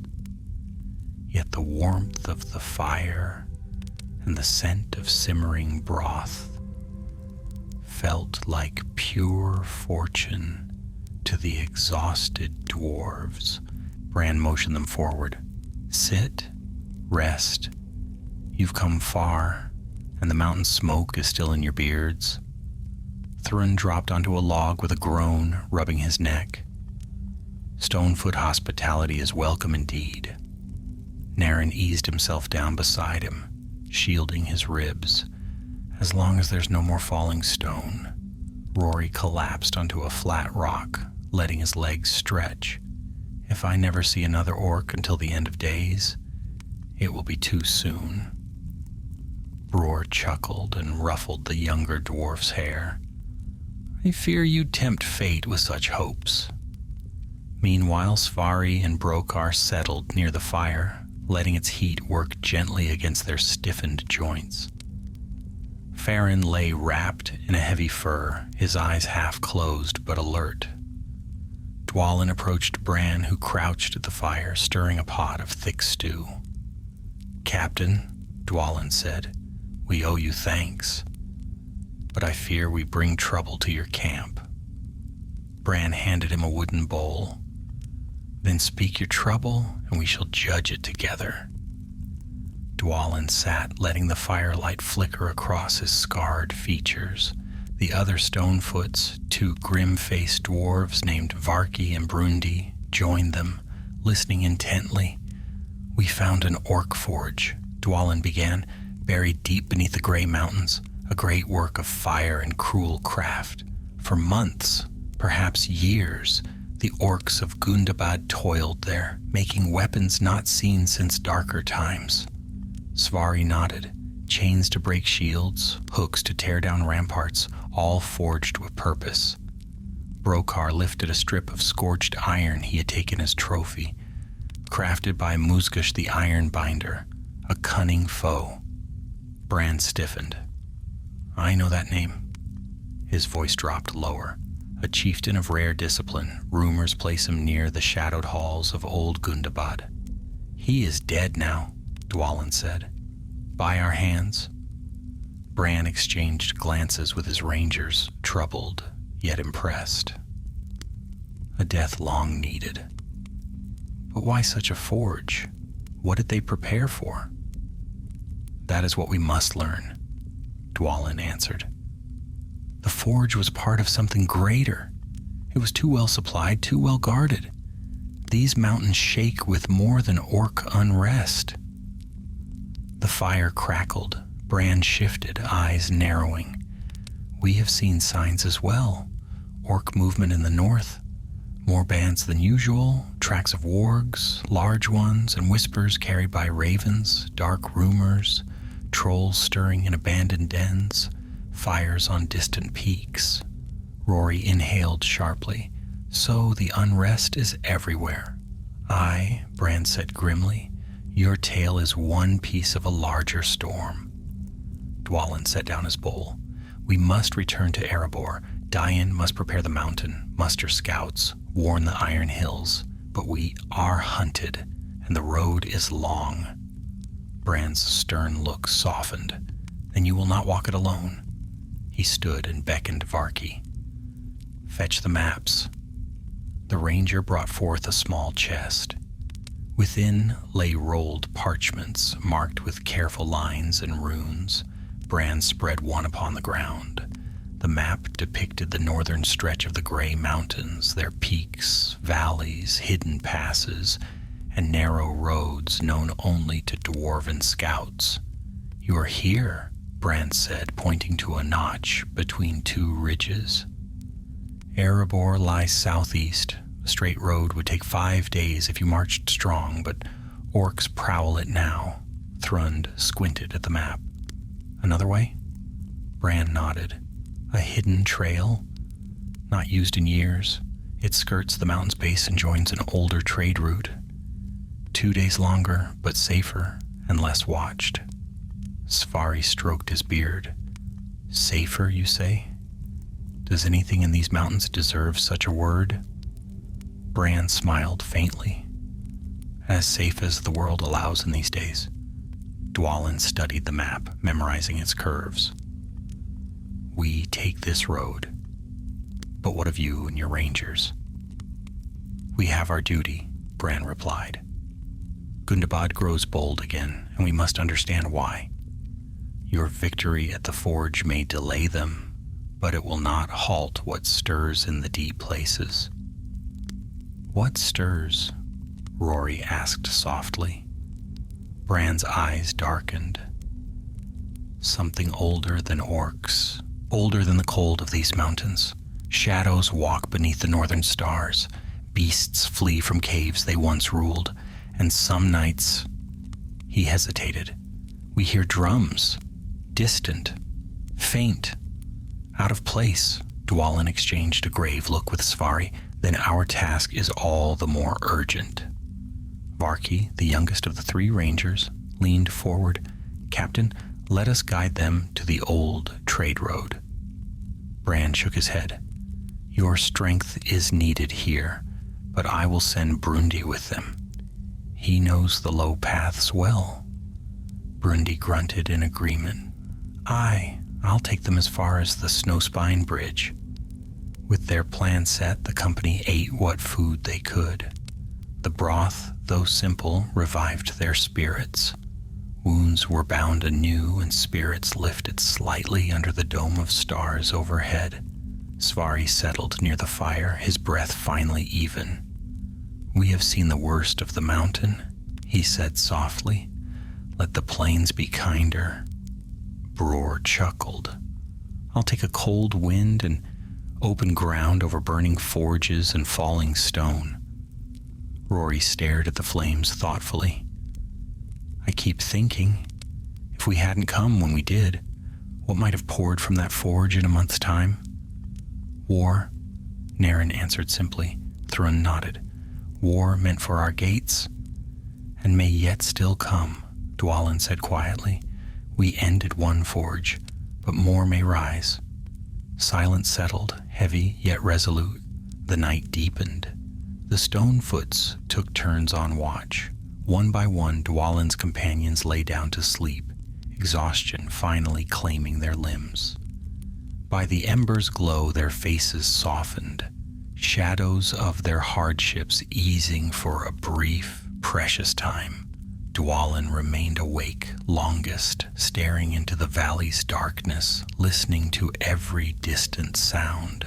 He felt the weight of the mountain still upon him, the forge's heat, the troll's bellow, the echo of Musgush's threats. Yet beneath all these memories glimmered something stronger: determination. The dawn would bring new burdens, new dangers, but they would face them with the courage of the mountain. For now, though, the fire crackled gently. Snow drifted softly along the edges of the hollow. The wind quieted for the first time in days. The dwarves slept beneath the stars. But dawn's light was not far, and morning would call them to march once more toward the fate awaiting them at the gates of Erebor. Dawn crept over the valley like a pale hand drawing back the curtain of night. Frost glittered on the stones, and the pines whispered in the faint morning wind. Dwalin rose before the others as he always did, his breath misting in the cold air. The embers of the fire still glowed faintly, casting a weak circle of warmth around the sleeping company. Bran approached, cloak drawn tight around his broad shoulders. "You sleep less than any dwarf I've known," he remarked. Dwalin shrugged. "Stone rests seldom. This night was kinder than most." Bran nodded toward the eastern ridge where the sky blushed red. "The orcs will not trouble you today. Our scouts swept the nearby slopes while you slept. Their trail bends northward. Most returned to their dens in confusion, likely sensing the death of their forge." "Confusion that will not last," Dwalin said. "Once they gather strength, they will search again." "And so we must part ways swiftly," Bran replied. "Brundi is ready to guide you." Dwalin glanced over the camp. Thrund snored beneath a fir, unmoved even by the biting wind. Rory lay curled near the fire, dreaming lightly.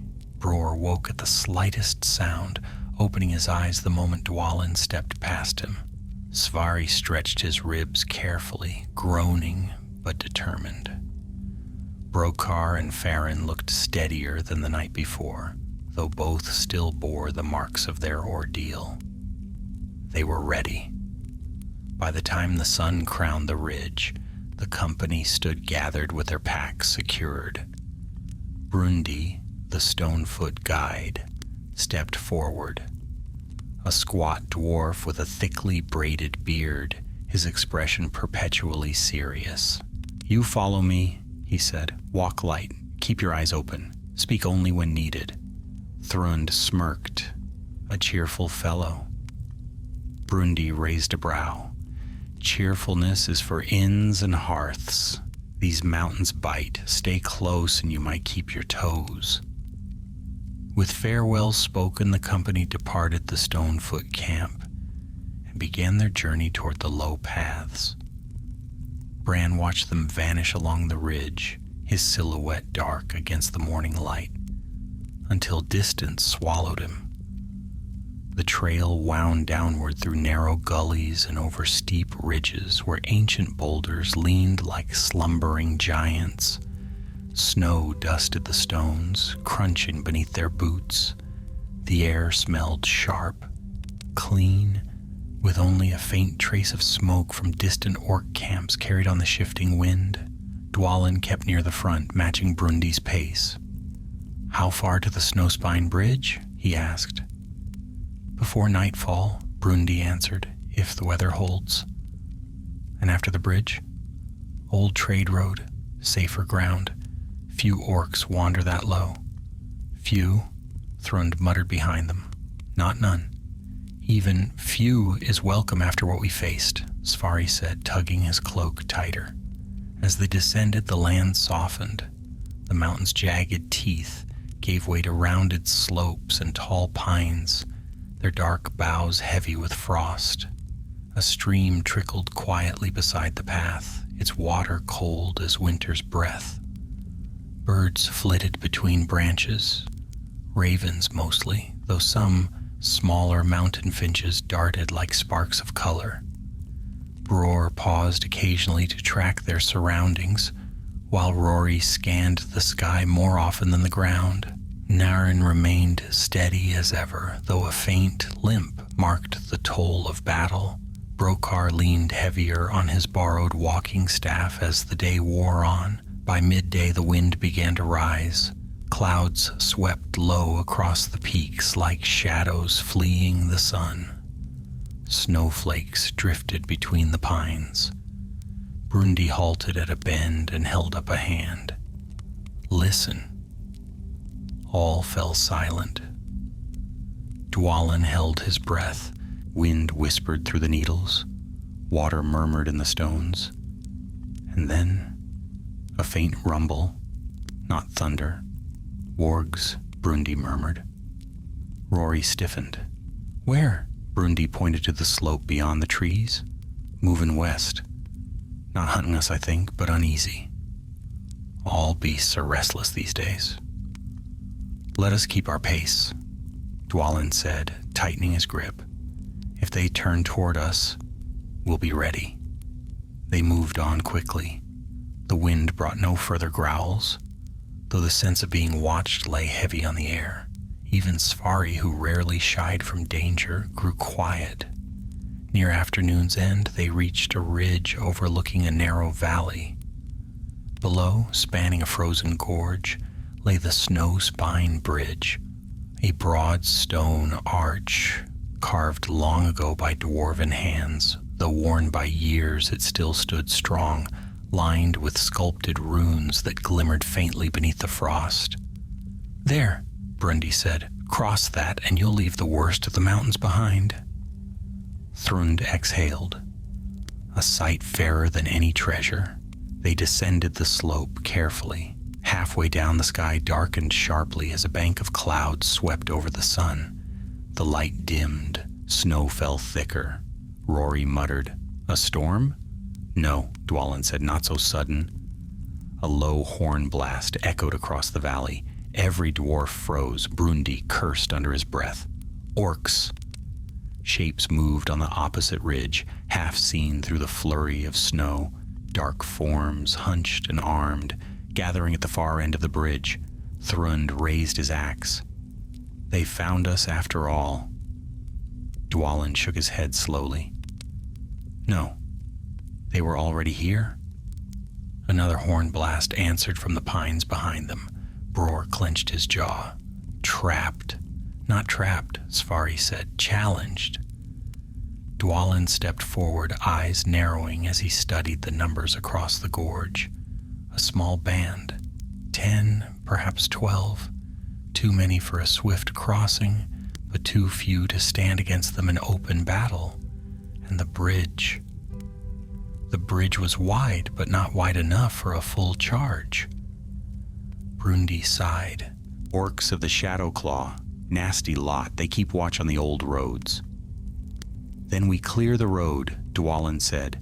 No forge remains behind us. No orc band shall bar our way home. The company arranged themselves swiftly, Bror and Rory knocking their last arrows, Naren taking the forefront, shield braced. Thrund stood beside him like a wall of iron. Svari guided Brokar and Farin behind a cluster of stones. Brundi lifted his axe. I stand with you. Good, Dwalin said, for this will be over quickly. The orcs across the gorge shrieked their challenge, beating blades against crude shields. Snow swirled around them like ash before a storm. Dwalin raised his axe high. For Erebor, he said. For the mountain, the company roared. They charged. The bridge rang beneath their boots as steel clashed with steel. Orcs snarled and lunged with jagged spears, but the dwarves met them with the full weight of endurance and fury. Every blow Dwalin struck carried the memory of the forge, the burning chains, the troll's roar. Thrund fought like a living battering ram, scattering orcs before him. Naren's shield held firm despite its cracks. Brundi moved with practiced swiftness, striking down 2 orcs in a single motion. Bror and Rory fired their remaining arrows with deadly accuracy before joining the melee with daggers drawn. Sverri threw stones with precision, each one cracking skull or wrist. Brokar, stubborn despite his wounds, dragged an orc aside and smashed its helm against the bridge's edge. The orc band faltered, their cries weakened, their formation broke. Dwalin drove his axe through the last captain's guard, sending the creature toppling against the carved railing. The orc slid off the edge, vanishing into the gorge below. Silence followed, broken only by the wind and the ragged breaths of dwarves. Rory leaned on the railing. "Is it done?" Brundi nodded. "Aye, the snow spine is clear." Svari lowered his hammer. "Then let us go swiftly before more arrive." They crossed the bridge and climbed the far ridge. Snow fell in gentle waves now, no longer driven by war or storm. As they reached the top, the land beyond opened wide, rolling hills sloping toward the distant plains that led to Erebor. The lonely mountain would soon rise on the horizon like a promise. Dwalin turned to his company, weary yet triumphant. "Home lies ahead," he said, "and with it our duty." Thrund grinned weakly. "A long road yet." "Aye," Dwalin replied, "but lighter than the one behind us." The company began their descent toward the wide world beyond the mountains, scarred, weary, but unbroken. Their tale was nearing its end, yet its meaning would echo through the halls of Erebor for years to come. For the threat beneath the gray mountains had been revealed, and the dwarves had returned to tell it.